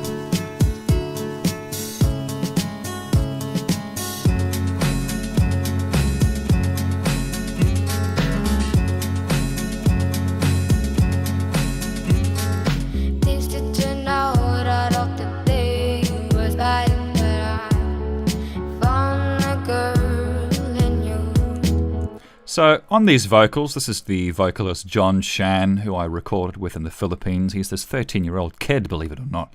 And I recorded him with a Neumann U87, which is like a fucking $3,000 microphone. And to be brutally honest with you, I don't think it's much better than what you can buy for a couple $100 from Rode, you know what I mean? So I've set 3 different EQs on here. I've pulled the mid-range down. Actually, let's do an A and B comparison. Let's take all the effects, group them, disable the group. This is what I love about Ableton Live. Everything is just right there in front of me. So here's the dry signal. And then here's the effects. And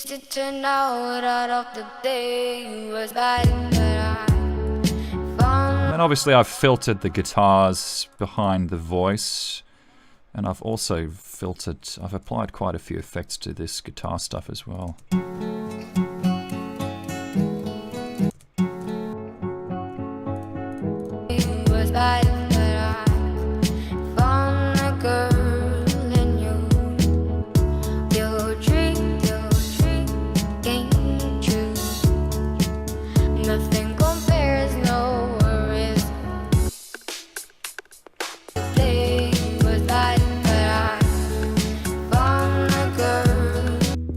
Bass is just 2 samples stacked on top of each other. You got that one and that one, just for extra overtones to help the bass translate on smaller speakers. This project just kind of made itself, really. I was sitting around on Spotify looking for samples and I found some guitar stuff, and then I thought, wouldn't this work nicely with John Shan's voice? And so over the course of 2 or 3 days, I just pulled all of this stuff together, and then I pulled some vocals from Brick in Borderlands 2, which maybe doesn't gel so well, but I thought it was I thought it was cool in its own section.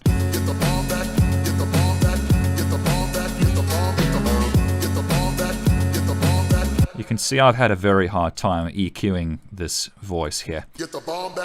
There's one EQ, compressed, simple delay, reverb, another EQ, another EQ, another EQ. So this guy's voice was just bloody difficult to mix. Get the bomb back. Get the bomb back. See if you'll play that in the mix on its own. Get the bomb back. Get the bomb back. Get the bomb back. Sounds fucking awful. Get the bomb back. Get the bomb back. Get the bomb back. Get the bomb. Get the bomb. Get the bomb back. Get the bomb back. Get the bomb back.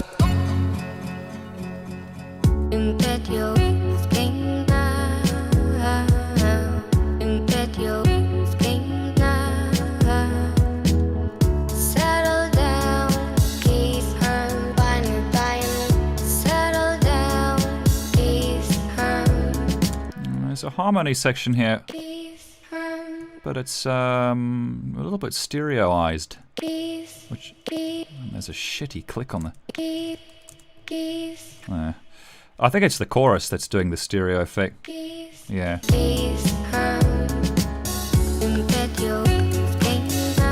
So that's No Worries. I should probably rename this actually so that I know how to find it in the future. This is a huge problem I run into all the time. I can never be screwed coming up with a title for my tracks while I'm working on them. And so I end up not knowing what they are when I go back.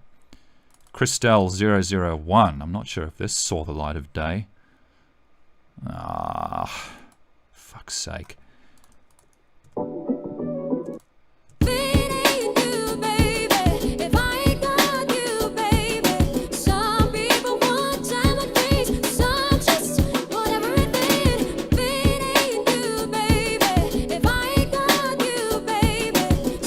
This thing needs a bass. Let's just pile that in there for the hell of it. But that's a little bit too high. So what I'll do is I'll chuck a MIDI effect in here, take it down 12 semitones. There you go, that might help us a bit.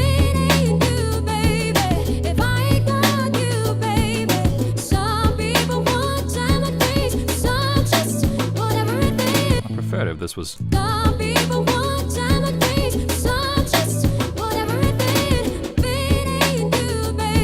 So we all know which song that's from. That's a fairly well-known track, that. But the vocal was recorded by Kristel when I was in the Philippines. Again, Neumann U87 mic. If we take this out, this track is basically just really simple shit. What's going on here? This is something else entirely. What is this? Hang on a second. Oh, I'm getting tired. I don't know what's going on. I need to have a coffee. No, other one.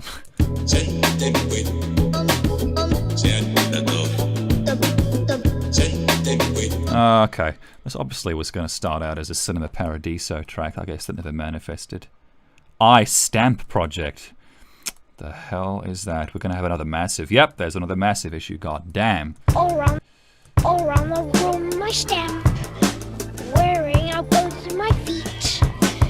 All around the room. I just want to hear what I was doing with the bass for this thing. Instruments, bass. Let's just chuck this fucker in here. Again, too high. MIDI effect, pitch it down 12. Maybe even lower.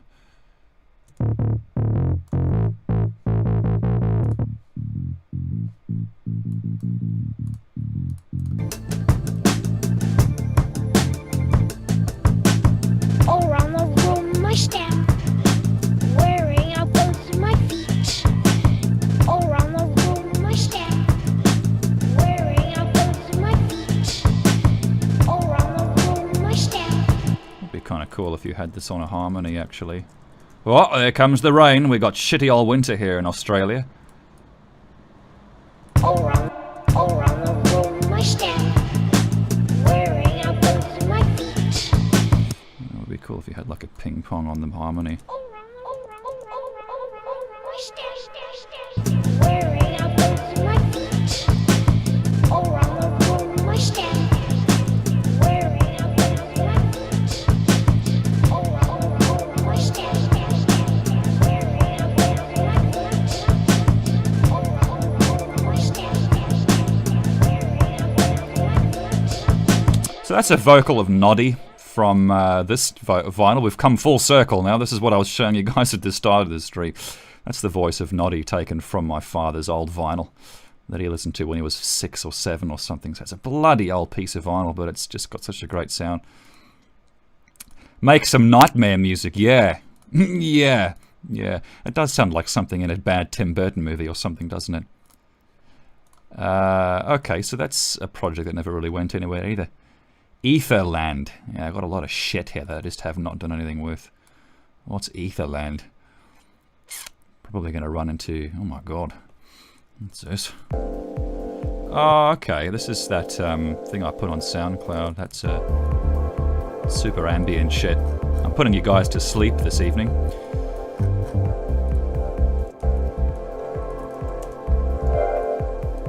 don't know why I've done it like that.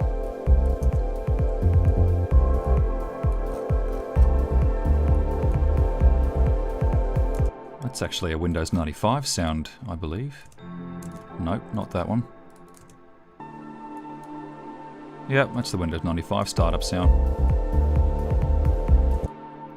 Windows 95. Black White project. Okay. This must be that optoglottal diaconoid thing that I put together.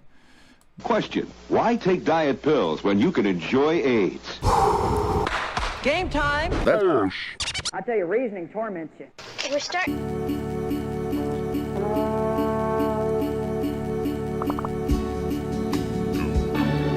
I know it's enough. Michael.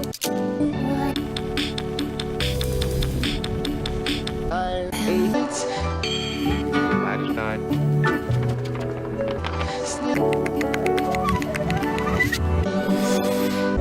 So that's what we're seeing here. Let's give a listen. And if you wanna come on.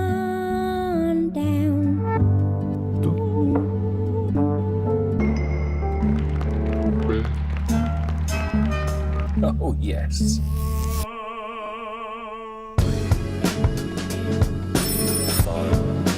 Oh, that's Morpheus's voice from the Matrix. Touch me. And so is that. It's Trinity. Touch me. Touch me. Casablanca samples. Music from Michael Jackson's Ghosts. Muppets Treasure Island, that bit. Now what does that mean? Did you enjoy that, boy? It's Mighty Boosh, obviously. That was fucked up. This is a sample from Prey, the video game. That was fucked up. And that's a Sonic the Hedgehog sound effect. So, I don't know, sometimes it's just fun to jump in and just fuck around with sounds, isn't it? That's what it's all about, man. It's just trying shit out. Aurora Theme. Now, this is interesting. I actually forgot about this. I forgot about this entirely.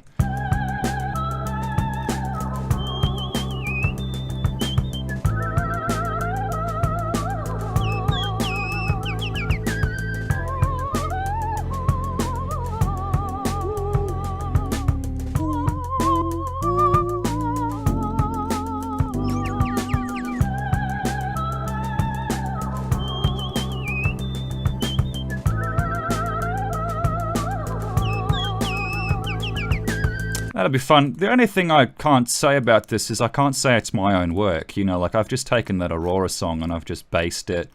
I've tried to find chords from Hook to work with the melody. Some piano samples and stuff. I would like to keep going with that, actually. I think that kind of works in its own weird little way. Bears and Horses and Dogs. This must have been my... shit. I can't remember the names of my songs at all. But this would have been, yes.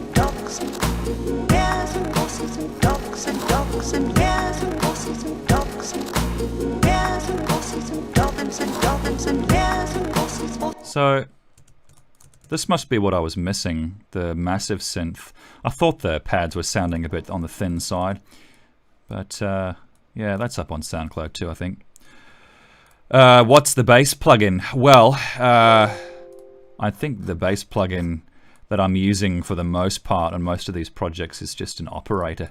Actually, okay, this was a massive, and then I just changed it to this sample here, which is just a sample from my library, and then I've just gone and EQ'd it a bit, bring up a little bit of those mids. I wonder what the McDonald's remix looks like. The McDonald's remix,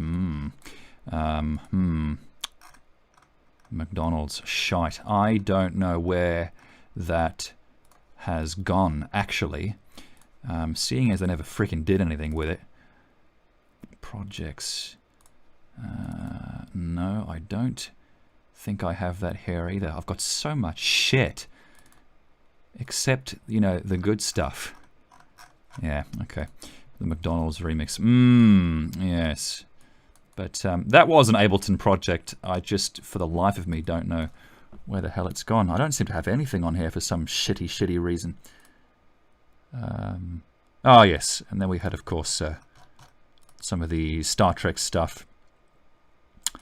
Black, White. Do Something Rhythmic, of course, is the track with the voice of Alan Watts. The fantastic philosopher Alan Watts.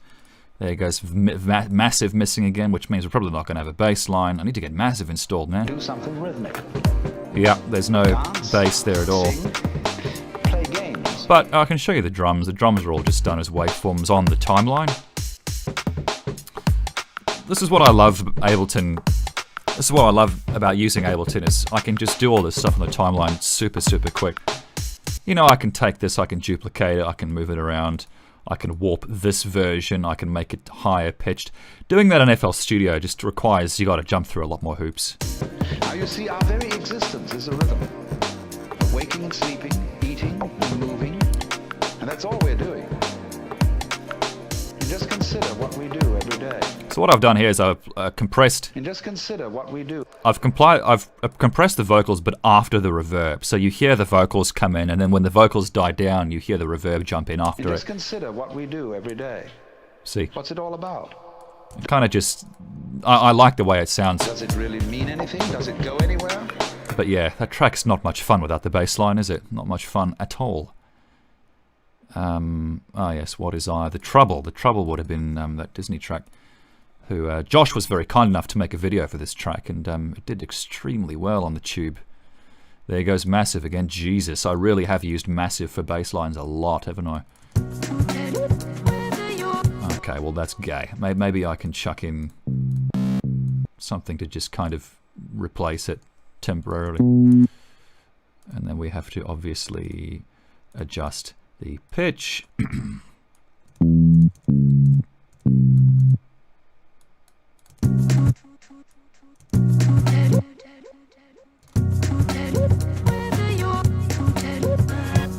That doesn't even compare with the original bass, does it?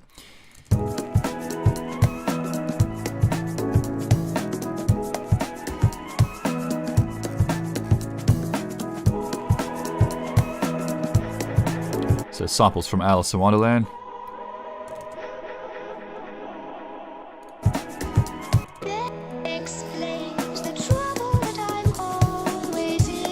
Now for this vocal here, I had to paint out a fair bit of the music in the background. That explains the trouble that I'm always in. You can hear there's not a lot in the ways of background music. I had to paint all of that out in the spectral view in Adobe Audition, which took a little bit of time, but I think it was all worth it. Simagism. Probably going to run into another massive error here. But Simagism is a track that, oh god, there's a lot more than that missing. Oh Christ. Oh Christ. Maybe it's not even worth playing. But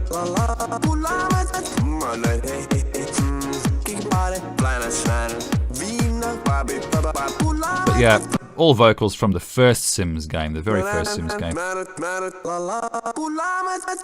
Now what I've done is I've actually outputted this through a return track. I don't really do this very often, but if you listen... That's basically just the vocal track being routed out. I EQ it here, and then I compress just the treble, you see? So that way I get more treble, I get more sparkle out of those vocals, without overpowering the S's, you know, and all the consonants.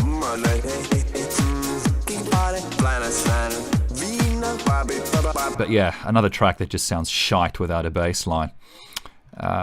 Let's keep going through here. Brio Bass Edition, Jumpy Jives. Oh yeah. We're definitely stepping back in time here. We're definitely getting into parts of projects where I... Oh, okay, this is weird. That's basically just the track on a timeline. I must have been adding a bass line to it or something. I Want Remake. Okay, so I do have this, but we're probably going to run into some issues as usual. Or not. Oh shit, we might be really, really lucky this time. So this is the I Want remake inside of Ableton Live. Deep.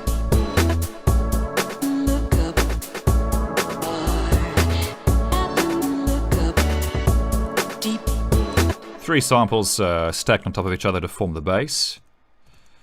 Where's my freaking playing thing?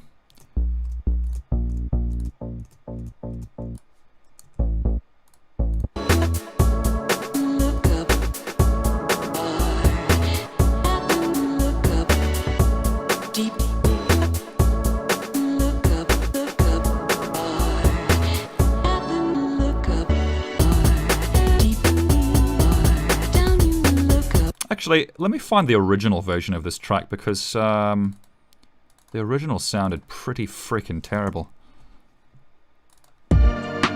Listen to that.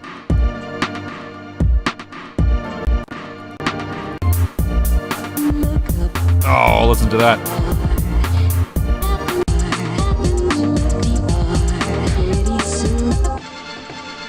That's a different section entirely.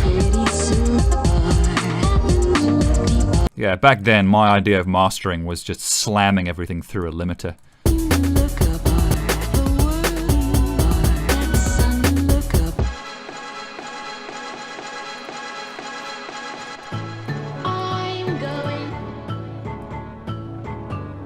I've EQ'd this thing quite a lot. If I just group all these effects and show you the original sound. amazingly, there's no difference. What's going on there? Oh, okay, it's because it hasn't grouped all of the effects together. Why hasn't it done that? Yeah, it just doesn't want to do it. It wants to be a piece of shit. Select all is apparently just not showing me any love.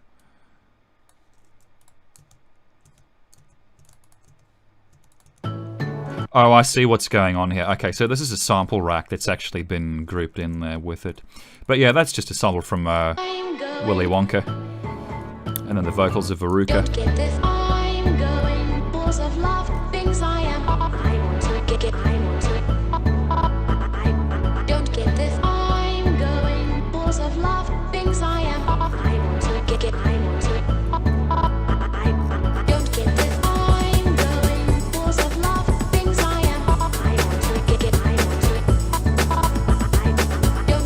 Yeah, and then we move over to the grandpa section, the grandpa vocals. Pretty much the same story, really.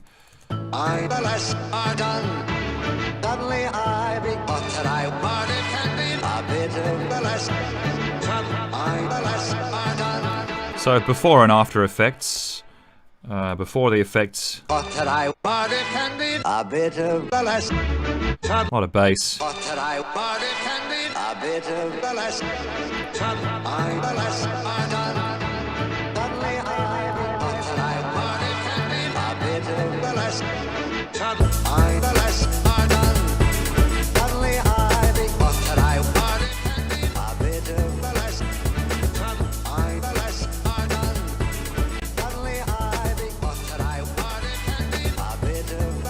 Quite a few picking issues in this track, actually.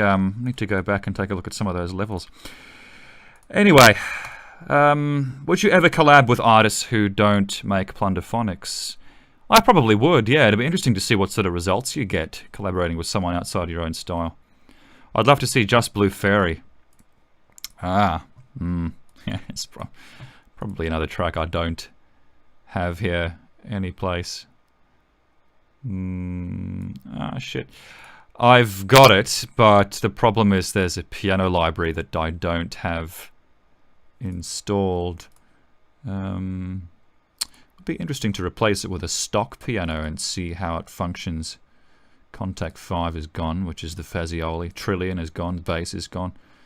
FabFilter Pro Q is gone, Lexicon is gone, both reverbs. Okay, so I'm not even going to bother because there's just nothing that's actually loaded in there. Yeah. Worried piano. What the hell is worried piano? Oh, okay, another. Fucking hell, man. There's just so much stuff here that just doesn't load. Pokemon 4. Massive is missing. Well, that's a huge part of that track, so. Sigh, she wrote. Captain's Control. Let's see if that's got anything functional in it. This was the first sort of Star Trek track I started putting together. Massive is missing. Wow, I've really got to get Massive installed. Jesus fucking Christ. Captain Picard. Captain's Control. Do it. Control. Commander right. Earth. Captain's Control. Honor. And energize. And Captain's Control. Do it. No. Commander right. Earth. Captain's Control. We honor and make it so. And get that. And yeah, I like the way the track came out. I just think it needs to be a little faster. Grungy1.als. What's this? I'm getting a bit sick and tired of seeing this "you don't have Massive installed" shit. Okay, seriously. I'm getting a little bit done with this now. I'm getting a little bit up to my eyeballs with it. Up to my eyeballs. I'm getting up to my fucking eyeballs with this shit. PirateBay.se. Give me that Pirate Bay, boys. And if not, Google give me Pirate Bay. PirateBay.se. I did actually buy Massive. I just seem to have lost my frickin' Whore's Glory, by the way, is an excellent documentary about prostitution around the world. It's pretty fucking depressing, but it puts things into perspective. Massive VST. This is just really annoying the shit out of me. Okay, maybe I need to type in something else. I'm just getting like massive tits, massive dick. It's an update. I don't even have a torrent program on here, I'm realizing. Okay, so I don't have what I need to even download what I need. Yeah, what can I say? Getting a little bit annoying. Wendy something project. What is Wendy something? Ah, that's how trouble started life. Okay. Pirates of the Caribbean.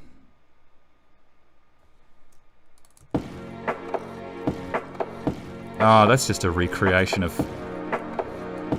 That's a recreation of Swashbuckler, that. That's all it is. Nothing too interesting, really. What the hell is... Ah, this is how Soft Disney Jelly came about. I had no idea I used Massive on literally every project I've ever made. That's incredible.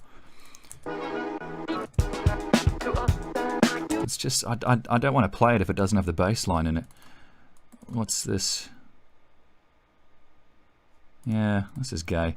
Let's go back to FL Studio. Unfortunately, what's happening here is I'm running into a bunch of project files that are so old that there's just plugins that I used back then that aren't installed anymore. Fruity Reverb. Oh, okay, this is kind of in working order. This is that really...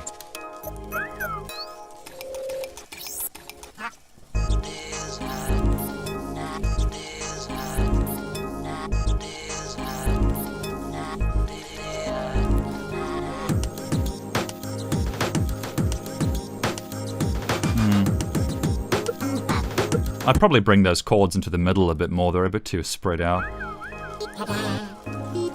I'd never make something this basic again.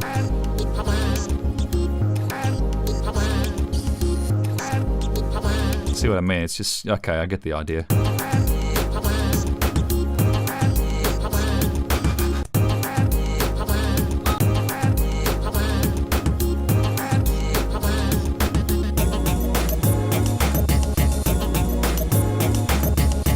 So, yeah, basically a whole bunch of percussion drawn on the step sequencer, Wally samples, bass as usual, Wally samples here again. I wish this goddamn window wouldn't keep jumping in front of me like that.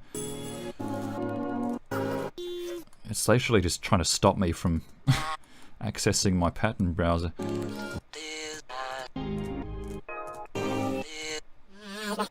Yeah, so Wally was quite a bit of fun to work on.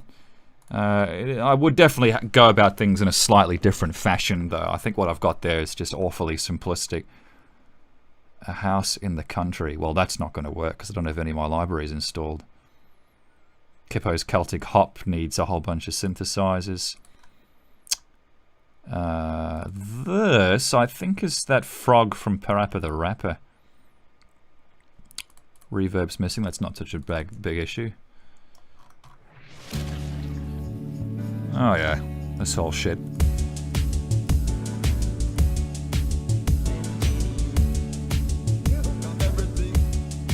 Listen this. All you ever need is to be nice. All you ever need is to be nice. Decide. I'd probably take these chords up the mids a little bit. Which channel is that on? Number 2. I'd probably chuck in a Pro Q and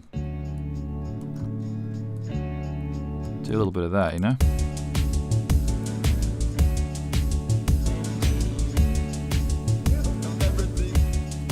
Listen this. All you ever need is to be nice. All you ever need is to be nice. Yeah, I want to fill those chords out a bit further.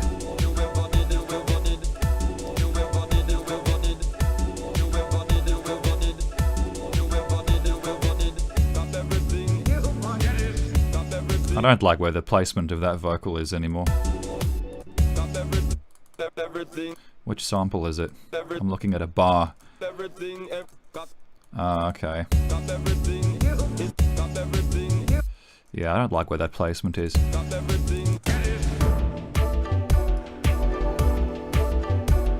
not sure where that sample's from. Oh, it's from Aladdin. Okay. Bass is very low down. Ah, Robin Williams.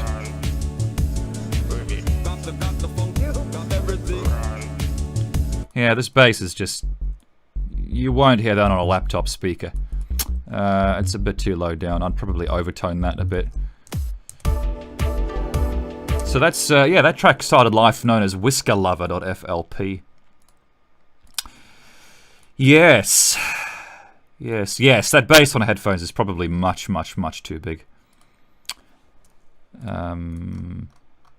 Let's see what else I've got here, if anything. Hermione Experiment, that's probably... What's TNG001? I don't quite remember that. Ha! There's Massive again, motherfucker. That's really annoying. Oh yeah, this is... Oh, okay. Actually, this is even worse because all the synthesizers I used in this track was Massive, so... I'm going to have to do another stream, guys. I'm going to have to go away, get Massive installed, and come back and try this again, because damn, I had no idea I used the plugin so often. Yes, just... What's this? What is this? Okay, just a run-of-the-mill drum loop. That would have been me when I was bored out of my skull.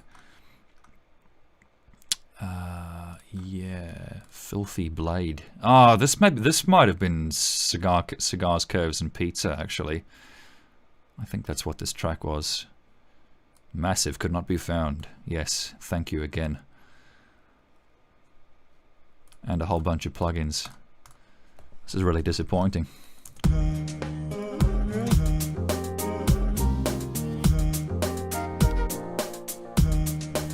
It's so broken. Nothing's working.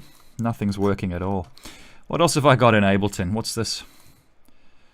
Nothing, apparently. Oh, okay. Yeah, but again, I need Massive. Massive is sorely needed there, because I had a big dubstep bass in there. Holy shit, I had no idea I used Massive so much. This is really disappointing, guys. Here's the Zuzu track, but again, yep, lo and behold. Wow, okay. And a whole bunch of samples can't load either. Shit's spiraling down. Shit is spiraling the fuck down. No worries, Cigars, Curves. Oh, okay, here's something I can show you.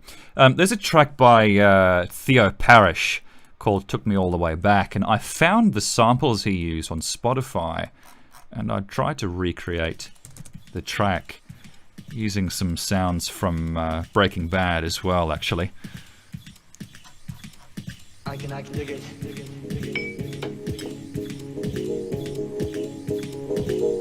Heads or tails.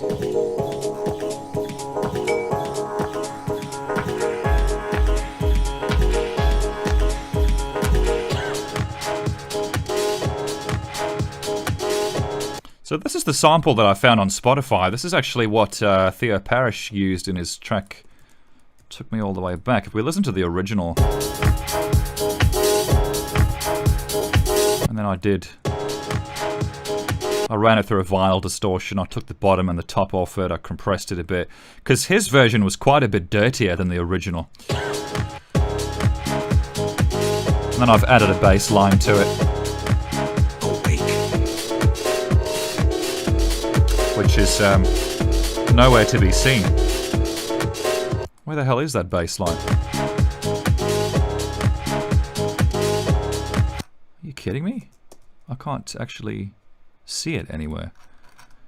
Okay. That's a new one on me. I'm hearing a bass line there, and I'm not seeing it.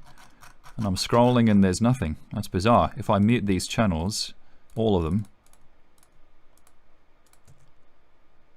What?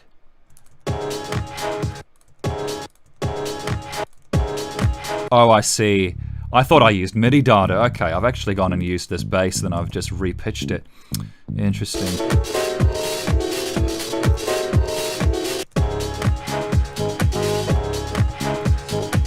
So yeah, all I've done there is basically just reinvent the track from Theo Parrish, which was a lot of fun. You should play this on your live shows. Yeah, I should actually. It'd be a lot of fun. Here is the track Falling Far, which I did make in Ableton Live, and I have tested it does all work.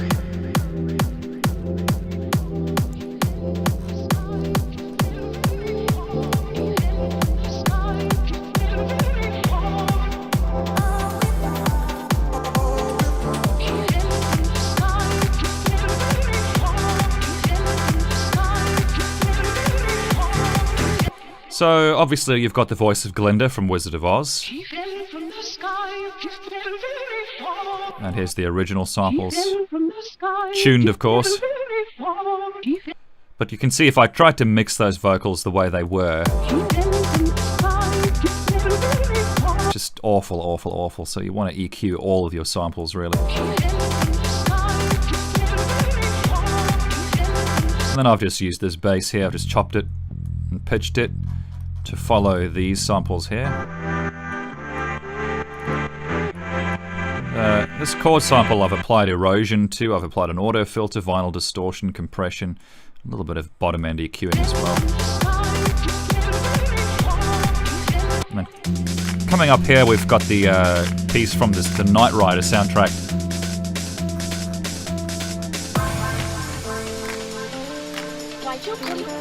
Which is pretty extended, actually. I haven't even chopped this up at all. It's a little bit embarrassing.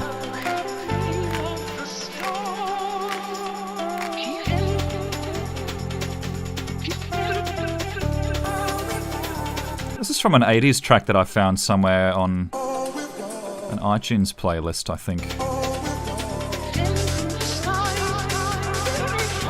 Obviously, automating the ping pong delay there.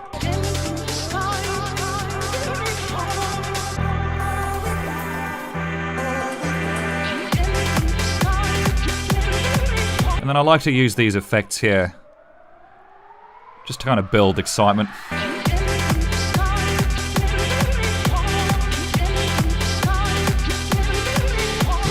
And a whole bunch of percussion, basically. I've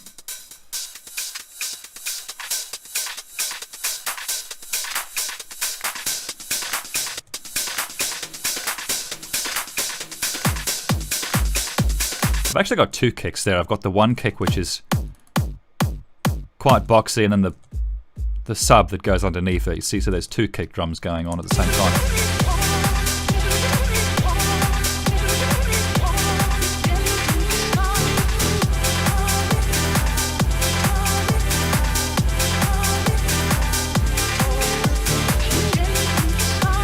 So yeah, that's Falling Far, which just started out life known as oo.als.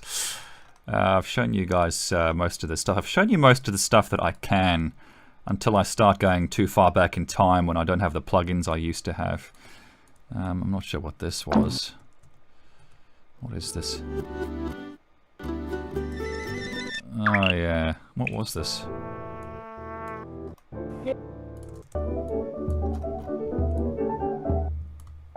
Just a whole bunch of stuff that's not working, period.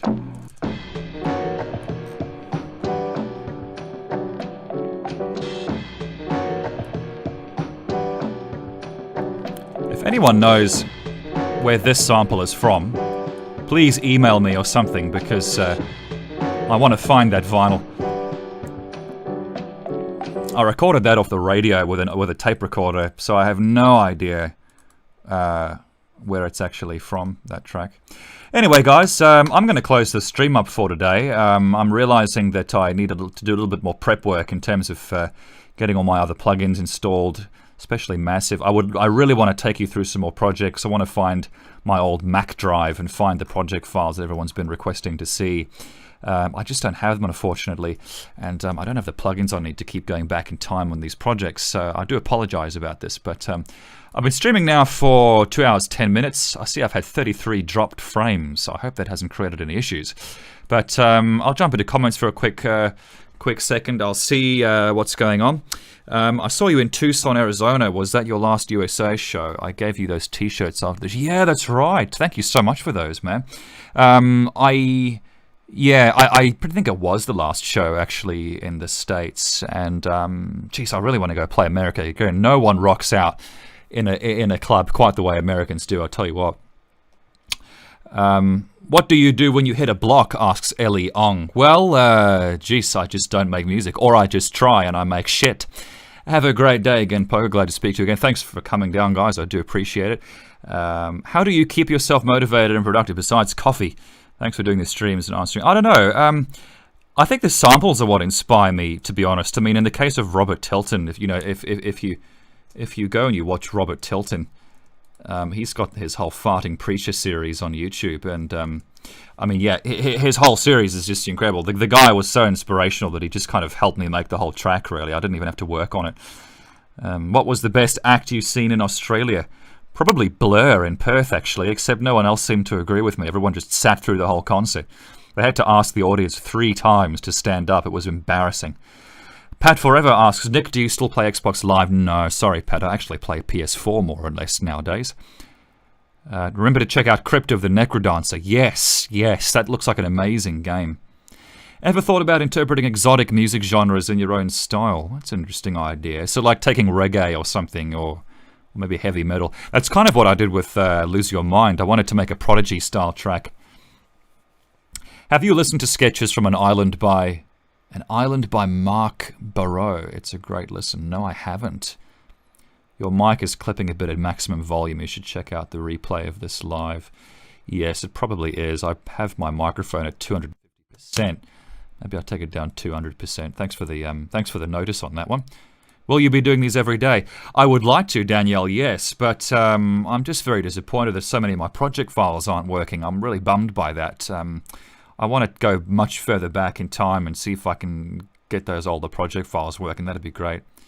Have you watched The Thing yet? I've seen the original The Thing episode. Film, sorry. But I have not seen the remake. Thanks very well, Noel. Thanks for that. Have you ever sidechained your synths and sounds? No, I haven't. Not my synths. No, that's an interesting idea, actually. Would you ever do a Rick and Morty remix? No, probably not. I wasn't a huge fan. Chip Chap Chop asks, Gorillaz. Yeah, Gorillaz would be fun. Gorillaz did some excellent stuff in the 90s. The Art of Austin Mengler says, love your work. I should really make some artwork and homage to your music. Oh man, that'd be awesome. Thank you so much. Definitely think about playing Oblivion. If you love Skyrim, you'll love Oblivion more. Oh really? Oh my goodness. Okay, I've got to get into that. Crypt of the Necrodancer. Yeah, I need to get into that. That's a rhythm game that looks pretty freaking cool. Music influences. Just Akufen and Farben. Check out Akufen, A-K-U-F-E-N, and listen to his track Late Night Munchies. I'm sure it's on YouTube somewhere. What do you think about my song Ode of Fun, Tom the Pony? Is that the one on Instagram that I listened to recently? You put something up recently that I really, really liked. You should look into getting an NAS to centralize your files. An NAS? Well, if it centralizes my files, I'm all down for it. VST from both computers, also backups. Yeah, that's right. I've actually had to reformat this computer recently, and I was reinstalling everything prior to coming online tonight, so that's why there's a whole bunch of shit not working. But I'll have it all sorted out for the next stream. If you're looking for some vocals, video games are pretty good. League of Legends, Hearthstone. Yeah, Hearthstone apparently is ripe with samples.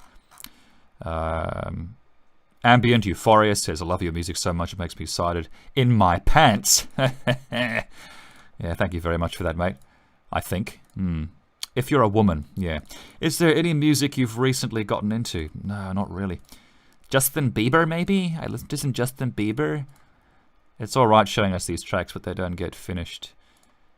Yes, that's right. I'd say 90% of my stuff never gets finished. Have you ever wanted to make an Indiana Jones song? No, but it is scored by John Williams, so that would be pretty awesome. Any movies you're excited for this upcoming year? Not really. No, I'm excited to play more Doom on PS4.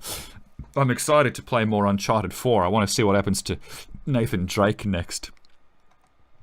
What is your technique to pull Blu-ray samples? Did you just play a Blu-ray drive or do you have another way? Well, because I'm on PC here, I have the luxury of using any DVD. Any DVD allows me to rip Blu-ray files and then I open them in Virtual Dub. So look up any DVD for ripping your Blu-rays and then you use Virtual Dub to basically... Well, actually, Virtual Dub is mostly for... Virtual Dub is mostly for video, actually. What I do is I rip the Blu-ray files and then I download this thing here, Media Player Classic. Media Player Classic is so good because if you go into the options of the Media Player, you can enable the surround sound channels and you can basically control whether you have the center channel active for the vocals or just the surround channels active for the music. And then if you're going through SoundFlower, or if you've got a loopback function on your sound card, or if you've cabled your outputs to your inputs, you can then just record straight out of your Blu-ray files playing inside of MPC. So that's how I go about Blu-ray recording for that, and it works really, really well. Do you like to read at all? No. The last time I read books is when I was in prison for 3 weeks. I read... shit. My memory is so bad at 2 o'clock in the morning. Shit. Wilbur Smith. Wilbur Smith. Come on, what's that book that inspired that mummy movie? There, The Seventh Scroll. If you read The Seventh Scroll by Wilbur Smith... I read this whole freaking thing when I was in jail, and it was basically like that mummy movie that Steve Sommers directed with Brendan Fraser. It is literally like The Mummy, but obviously came out before the film. I think it came out before the film. I'm pretty sure it did. Maybe I'm wrong. Maybe it's the other way around. But yes, very reminiscent of that film. And I read Conan the Barbarian. I read Conan the Amazon, which is also quite an interesting book. But yeah, I don't really read too often. Frank Leon, thanks very much for tuning in, man. Appreciate it. Jesus Freak 101. Is the bass very essential to your music? I think bass is essential to any electronic music. I think the bass kind of defines the key of your track and just gives it that body. It's yeah, I don't know. I think making music without a bass is like having sex without a pair of balls, you know, like trying to have kids without balls. Like, what's the point? Diablo 3's got great sounds. Yes, it does, actually. The soundtrack for Diablo 3 is fantastic. Best way to rip samples, I would say, well, it depends what you're ripping from, really. I use Adobe Audition, which is from the Adobe CC pack. Audition is just an amazing audio editor. And like I said, you can open most things in Media Player Classic and just isolate the surround channels in the audio mixer. Did that terrible travel agency ever go out of business? They should. Yes, the agency group. Funny enough, they took me straight off their client list the moment they found out I was in jail. Tom the Fish asks, why were you in jail for 3 weeks? Because I did a whole bunch of touring in the States, and I played a whole bunch of shows. I think I played about 25 shows or so. And it turns out I didn't have a work visa, so I made a whole bunch of cash. I had a bag full of cash. And I wasn't allowed to actually make it, it turns out. The agency kitted me out with the wrong visa. But I do have to take some responsibility for it because the consequences ultimately fell back on my shoulders, and I didn't really do the due diligence of looking up the kind of visa I needed. You know, like, yes, I had a management company, but it is something I should have taken care of myself, so you live and you learn. I downloaded some Spyro samples yesterday, says Danielle Harris. I feel like you've had a lot of fun with them. Yes, Spyro is just an amazing game. Any plans to do more live shows in Perth? Look, if there are any venues that I'd like to have me, like the Connections Bar or the Avery or the Bird, that'd be fun playing there. Or the Ruby Room even, but I think the Ruby Room is a little bit saucy. A bit saucy for Pogo. If you need pointing towards good Hearthstone voice lines, I can point a few. Same for League. Oh, absolutely, M-Channel. Yeah, thanks for that. How was it touring with that one guy, asks Pat Forever. It was amazing. Mike has constructed this entire instrument out of plumbing pipes and all sorts of things that he's created, these buttons, and then he's attached them to MIDI ports on his laptop. And then he plays this whole plumbing instrument. It's quite amazing. You've got to see it live. And he's such a good guy, such a good guy. He helped me out more than I deserved. Can I mail you with some remixes, or is it spam? No, man, definitely. Send me some of your work, Tom. Are you excited for Finding Dory? Yes, I am. Pixar never fails to disappoint, really. High five for being another Perth artist working at 2 a.m. Yeah, Jesus Christ. My eyes are shutting slowly. You recently made a song with Tekken samples. Do you have a favorite Tekken? Tekken 3... I'm biased because I grew up on Tekken 3. You know, I just... That was my Tekken.